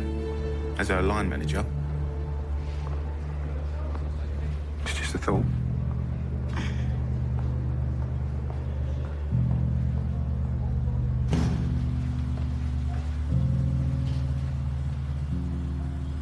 Amber, it's me. I'm really sorry about the way we left things. I do like you, I just... Listen, call me back, it's important. Everything all right? Yeah, just thinking about the case. Okay, if there is anything in your private life that's affecting your work. No. It's just a problem with a friend. I'm trying to help. Shouldn't keep the boss waiting.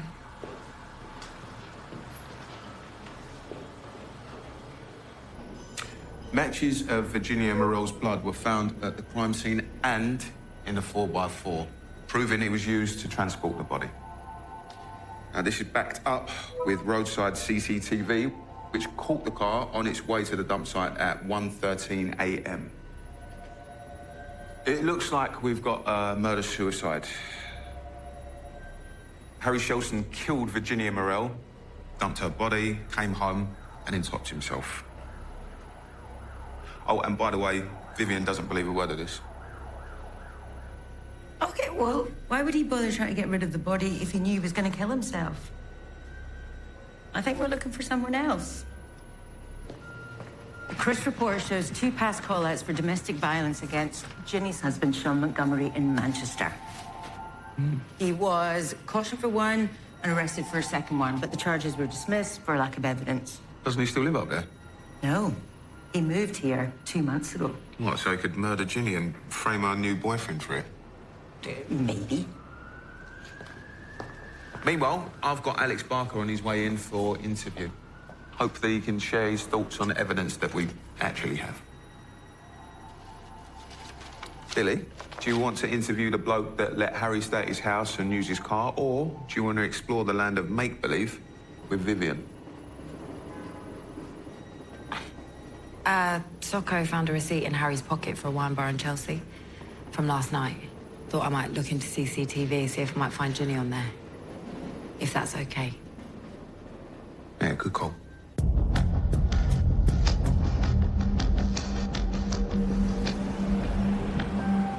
Sean Montgomery. I'm Detective Inspector David Bradford. This is Detective Sergeant Vivian Cole. Do you mind if I ask you a few questions? I can get one of the girls to fetch you a coffee or tea if you like. No, thank you, Mr. Montgomery. We're here about your wife, Virginia. Ginny. You do know she left me, right? We're separated. We were aware of that. When was the last time you saw her? I haven't seen her since she left about 8 months ago. So you haven't made contact with her since she came back to London? Too busy working. Can you tell us where you were last night? It was my night off. I had some dinner, watched TV, flaked out. What is this? Ginny was found dead this morning. Someone stabbed her. So you understand why we need to ask you these questions.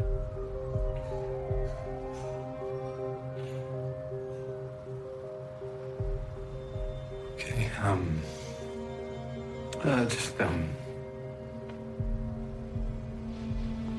me a moment to process. Okay. Was anyone with you last night? No. What, you're looking at me?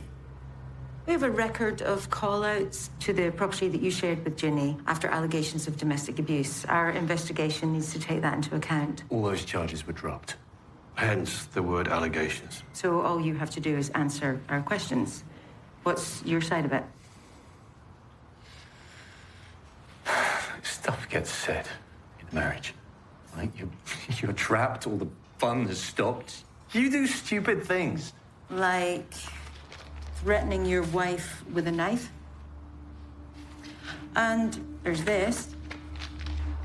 We have a list of calls made to Ginny's phone up to and on the day that she died. Several hang-ups from this place. Do you still want to deny you made contact with Ginny? Look. I thought since we were in the same town, we should meet up. But every time she answered, I lost my nerve. That's it. Listen to me. I did not kill my wife.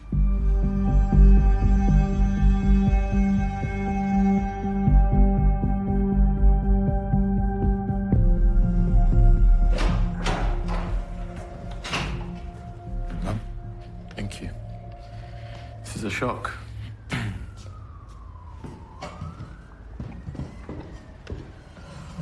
I've known Harry since school. He's a good guy.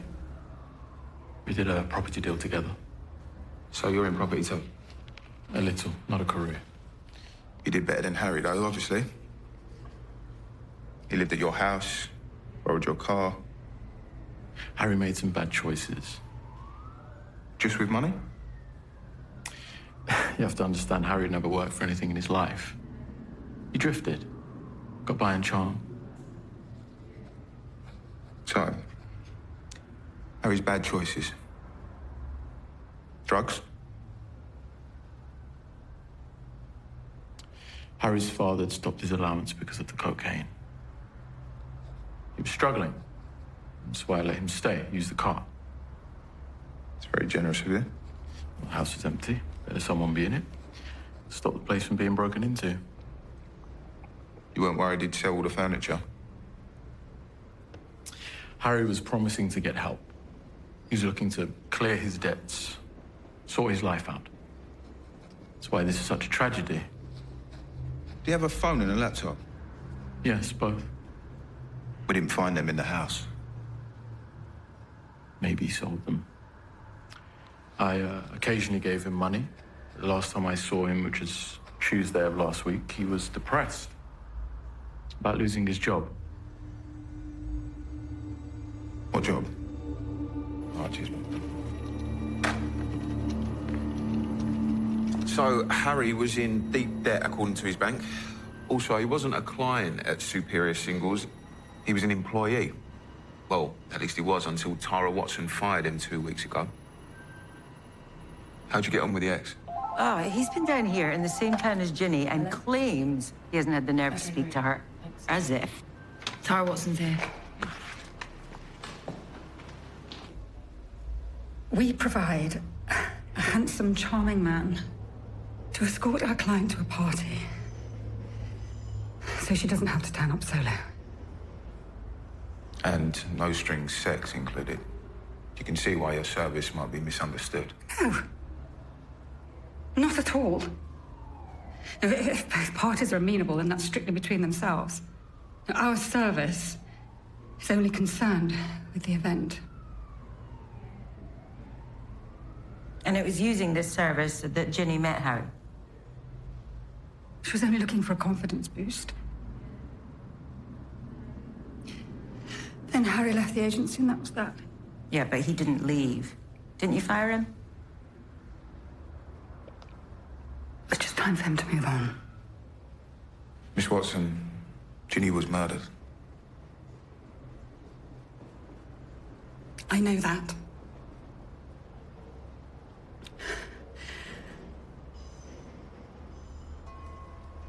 One of our clients, best clients, left the agency after a date with him. She was too discreet to say what it wasn't for me anymore. Tara Watson thought it was to do with Harry Shelston. Well, I never said that.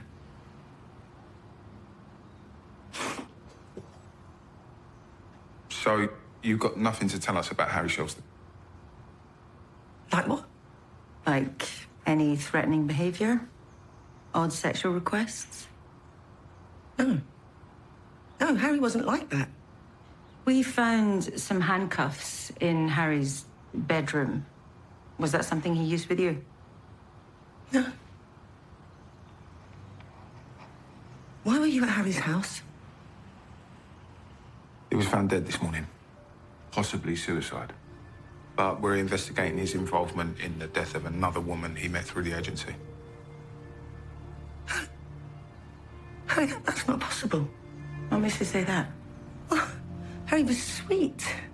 Lost, actually. I can't help you at all. No, I have to go. I have to be somewhere.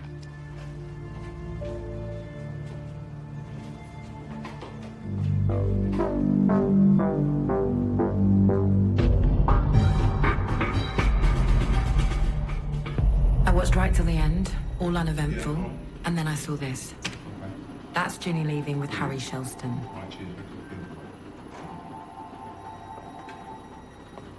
And that's her ex, Sean. Stalking her. That was the pathologist. She found marks around Shelston's neck indicating a chokehold to render someone unconscious. Harry Shelston didn't shoot himself. The suicide was staged.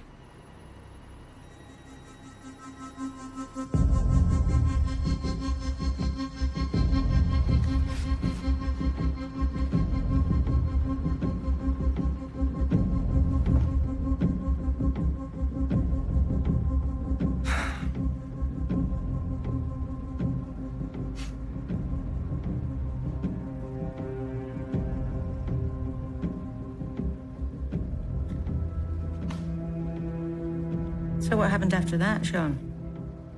Did you follow them back? I was going to follow them. They were waiting for a cab, and I went to my car, but some idiot blocked me in, some guy using the cash point. Check out the camera on the machine. I had words with him. And while you're there, check out the guy on the moped. Followed them down the road. Say that again. Some guy, dodgy, had a tattoo on his neck and a bike helmet. I saw him watching them. And when they pulled off in the cab, he rode after them. And you're only telling us this now? I didn't want to look like a stalker, right? She was still mine. Do you get that? She was still my wife.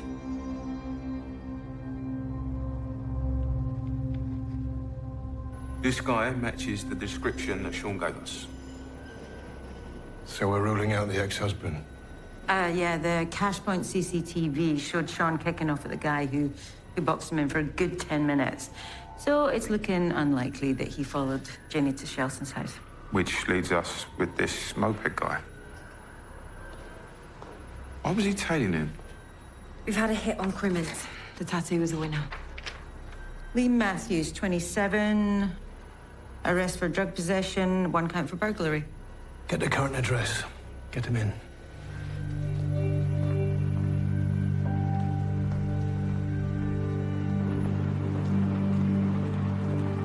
His mum says she hasn't seen him since this morning. Sit and wait then. You take the front, I'll cover down here.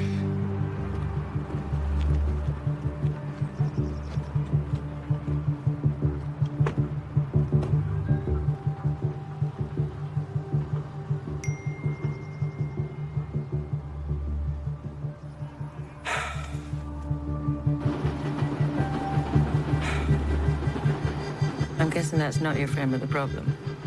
It's his friend in the job. Or Zibby. In the job.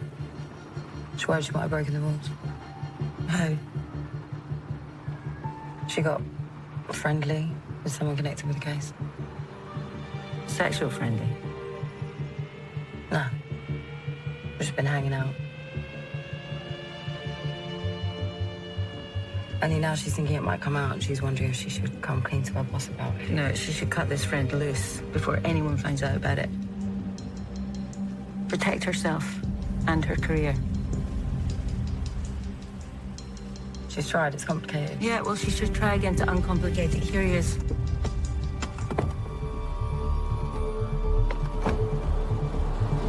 Lee Matthews, Oh, suspect on the road! Crossing onto the railway line! Okay, he's heading towards you!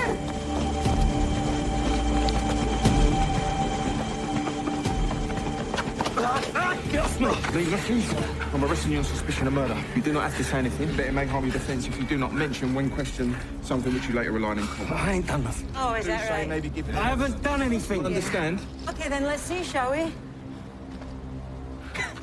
More than that for a mate. Of course you are. You've got phones, laptop, a purse, and a watch belonging to 2 murdered people. CCTV picked you up at the wine bar where they met for a drink. A witness saw you following them on your moped shortly before the murders.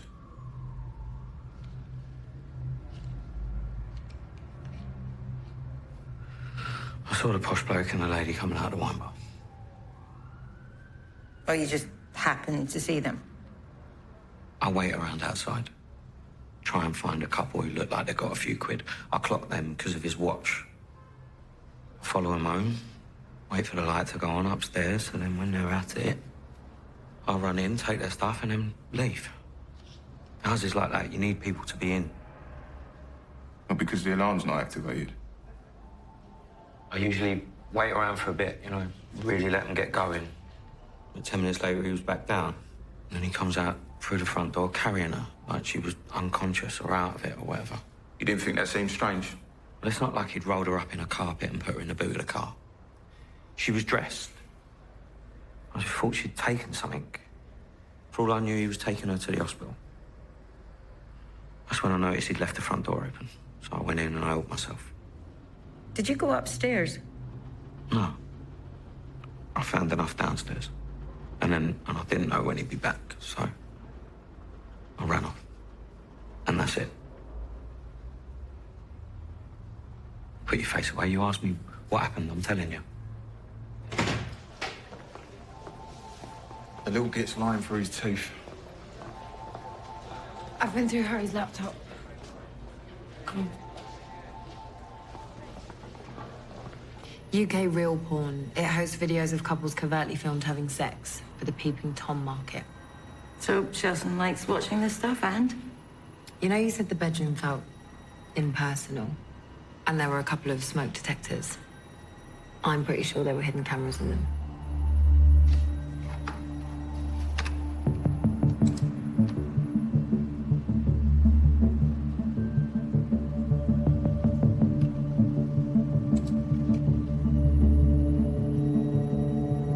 That's Karina Richardson.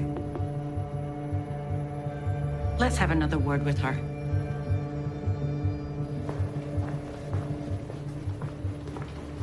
I've got Harry Shelston's call log on the days leading up to and the day of the murders. Now, Harry made a call to an unlisted disposable phone last night, half an hour before Ginny's body was dumped. So are you suggesting that there could be a third person involved, Rob? Yeah, okay. You've been right so far. I'll stop now.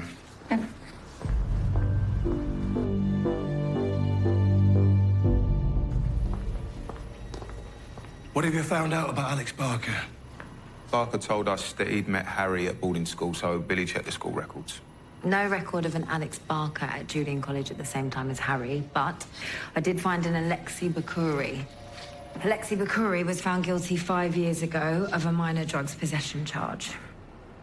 Yeah, and of more significance, he is the nephew of Artem Bakuri, Russian mafia with ties to drugs, pornography, etc. And he was arrested but not charged with the murder of an associate 5 years ago. The body was found in the Thames. Let's get Bakuri in.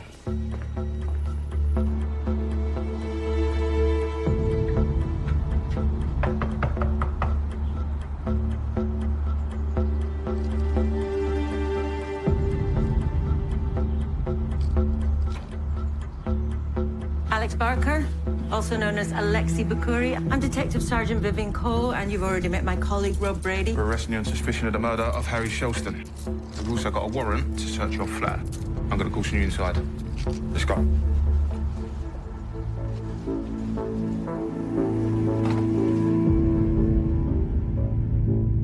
I changed my name to avoid victimization, like this, due to a Russian surname.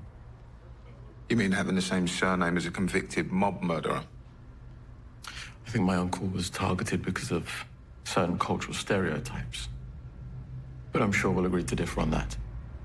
Let's talk about your uncle's business, about his links to porn sites, in particular one called UK Real Porn. Did you know that Harry Shelston, your friend, was supplying content to that site? I did not. What, so videos were being made at your house and ending up on sites that your uncle had interest in? It's a bit of a coincidence. I don't know about any of this. We suspect Harry Shelston called you last night to help him move the body of a woman who'd just been stabbed. You can check my phone records. Oh no, this call was made to a disposable, untraceable phone, which we believe belongs to you. Have you ever owned a gun, Mr. Bakuri? I'm Russian.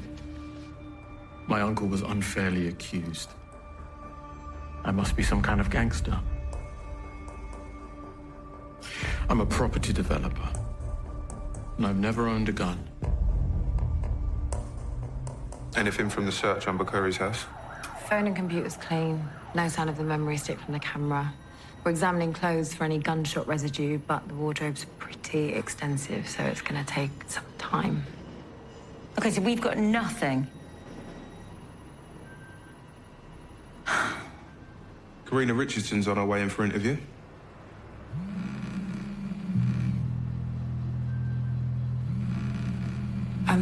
Sorry, do you mind if I just take this? No. Thanks.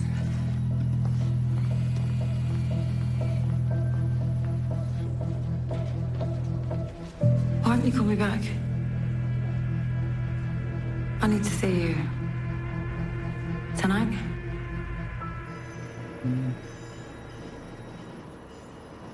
I hear David turned up at the crime scene this morning. How's he been since? Okay. On the surface.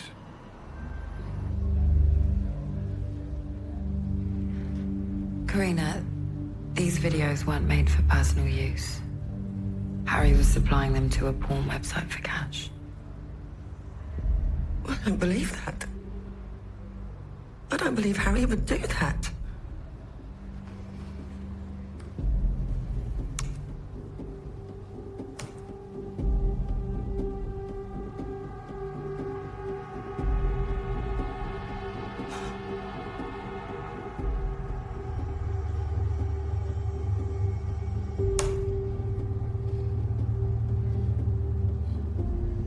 Let's stop protecting Harry.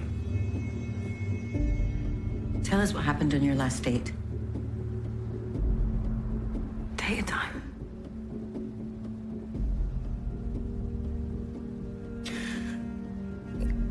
We were robbed. Man wearing a mask, carrying a knife. Got into the house while we were upstairs.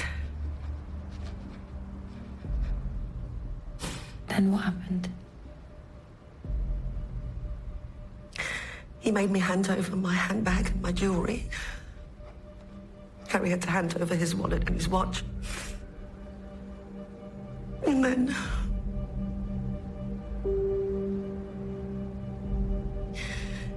he gave me a set of handcuffs.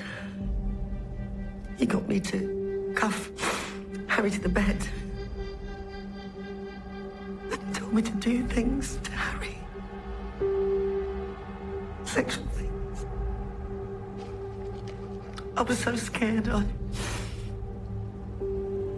He told me to lie down on the bed, and I thought he was going to rape me. But we had to close our eyes and count to 100, and he was gone, and he left the keys to the handcuffs on the floor.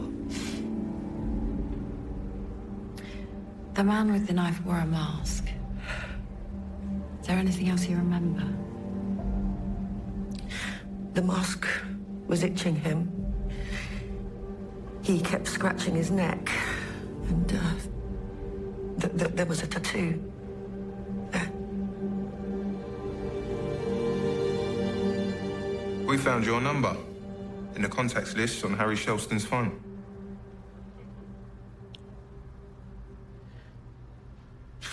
I used to serve Harry a bit of coke. That's how we know each other. Anyway, he started getting it from this other geezer. And when he kept coming up short, this other geezer found another way to make him pay. Making sex tapes. Yeah. He knew Harry had a constant supply of women. But after a while, Harry taping him having sex with him, it weren't enough. He wanted something spicier. Like what? Like them getting robbed. The robber getting them to do stuff. What happened last night? Harry came downstairs to make sure I'd got in. He said there was jewellery and cash that she had a necklace, but I was to let her keep it. Go on. He went back upstairs. They got down to it. I burst in, balaclava on, waving a knife around. Grab up all the jewellery, put it in my bag.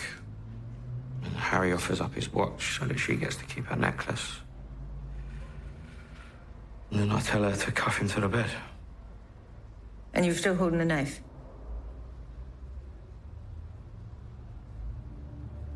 Yeah. And she took the cuffs. Ginny? Yeah. Instead of hooking him up to the bed, she starts swinging them at me. And she keeps coming. She tripped. I end up on the deck with her on top of me. I pushed her off. Your knife punctured her heart. So what did Harry do? He started freaking out. So he's hammering the coke, and then he says he's going to call someone who's going to help. Who? The guy who got him into the porn. So he goes in the other room and he makes the call. I can't hear what they're saying. And then when he comes back in, he tells me he's got help to move the body and that I ought to get out of there. I grabbed up the bag and I left. How did he get to help with the body? I told you. I don't know. You're lying. Do you know how I know you're lying? This is Harry's call log. He made calls to this number, a disposable phone, including several last night. And this is your log. You made a call to the same disposable phone at 8:03 this morning. This phone had since been disconnected. Who did you call? We're looking at two murders. Ginny and Harry's. Alex something. I never saw him. He's the guy who owned the place. He's also the guy Harry called, and the guy Harry owed. And I'm pretty sure he's the guy who helped get rid of the body. The camera was still running after Ginny died, wasn't it? And it was still running when Alex, Bakuri, and Harry came back from dumping the body. Don't know what you mean. We reckon you got keys to Harry's place. We also reckon you went back to remove that recording. That's why you called Alex this morning. Money in exchange for that recording. Of Alex shooting Harry. Our thinking is Alex shot Harry in the head because he didn't trust him to keep his mouth shut. Do you really think he's going to let you live? Where can we find that recording?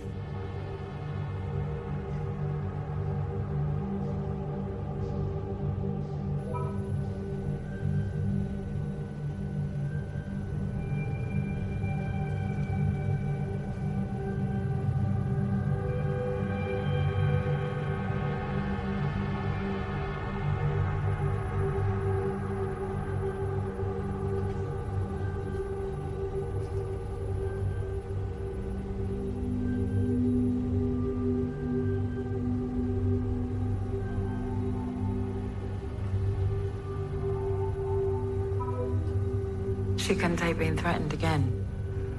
Another man with a knife, just like her husband. That's why she's dead. Roll it on.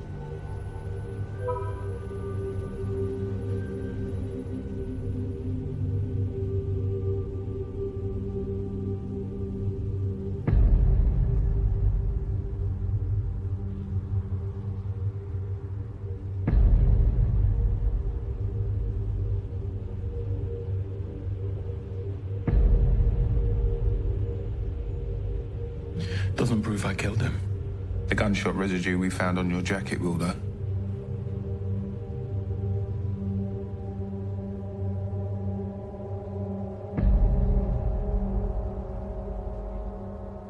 So, just got to get those videos taken down and the website prosecuted. But how likely is that? We got justice for Ginny. Two bad guys off the street. You sure you don't want to come for a drink? Nah, just want to get home. Evening, Sarge. See you tomorrow. Thanks for today. Yeah, see ya. Did you talk to her? Yep. All sorted. I want to go and see if the boss fancies a drink. Think you might need one.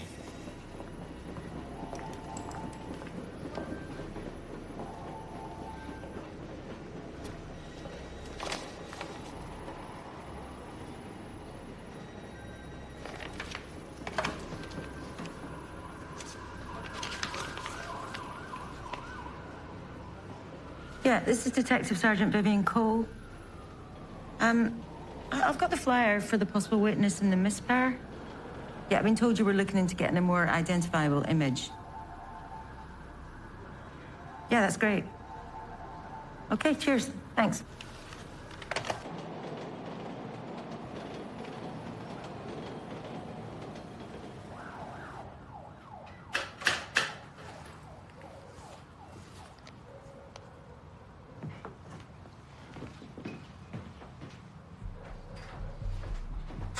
You alright? Nice place. Tidier than I expected. We need to talk. The boss's wife is missing, and that's you with her bag. Yeah, I found it in the park. Don't think I've ever been. God, I should have handed it in. You're gonna need to tell the team when you found it and where, or I will.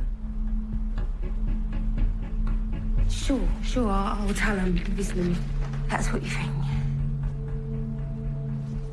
Maybe I'll also tell them about you and me. There is no you and me, right?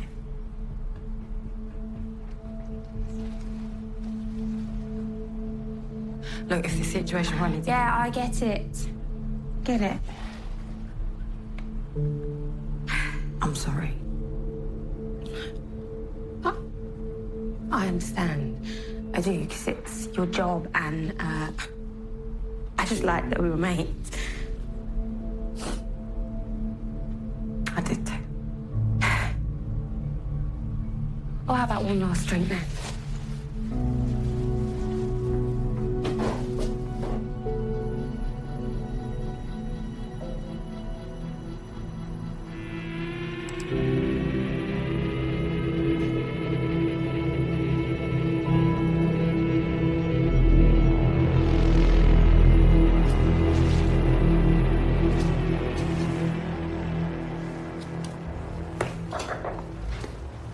Amber Saunders with your wife's bag.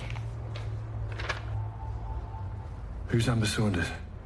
She's the witness that found Tom Price's body hanging from the tree. She didn't say that she knew him. Why does she have Sarah's bag? Does she know her too? Well, I hope not. Why? You know, I've always thought there were two people involved in that murder. I think Amber's one of them. I'm sorry, Amber. I'm tired. Got work tomorrow. I love this song. Amber, dance. I'm tired. Come on, dance with me. One dance. Amber, come on. I just wanna... Amber, come on.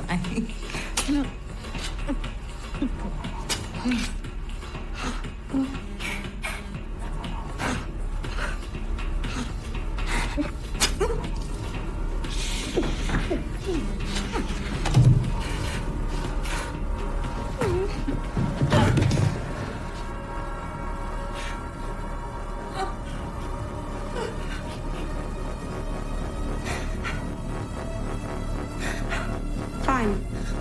I'll go.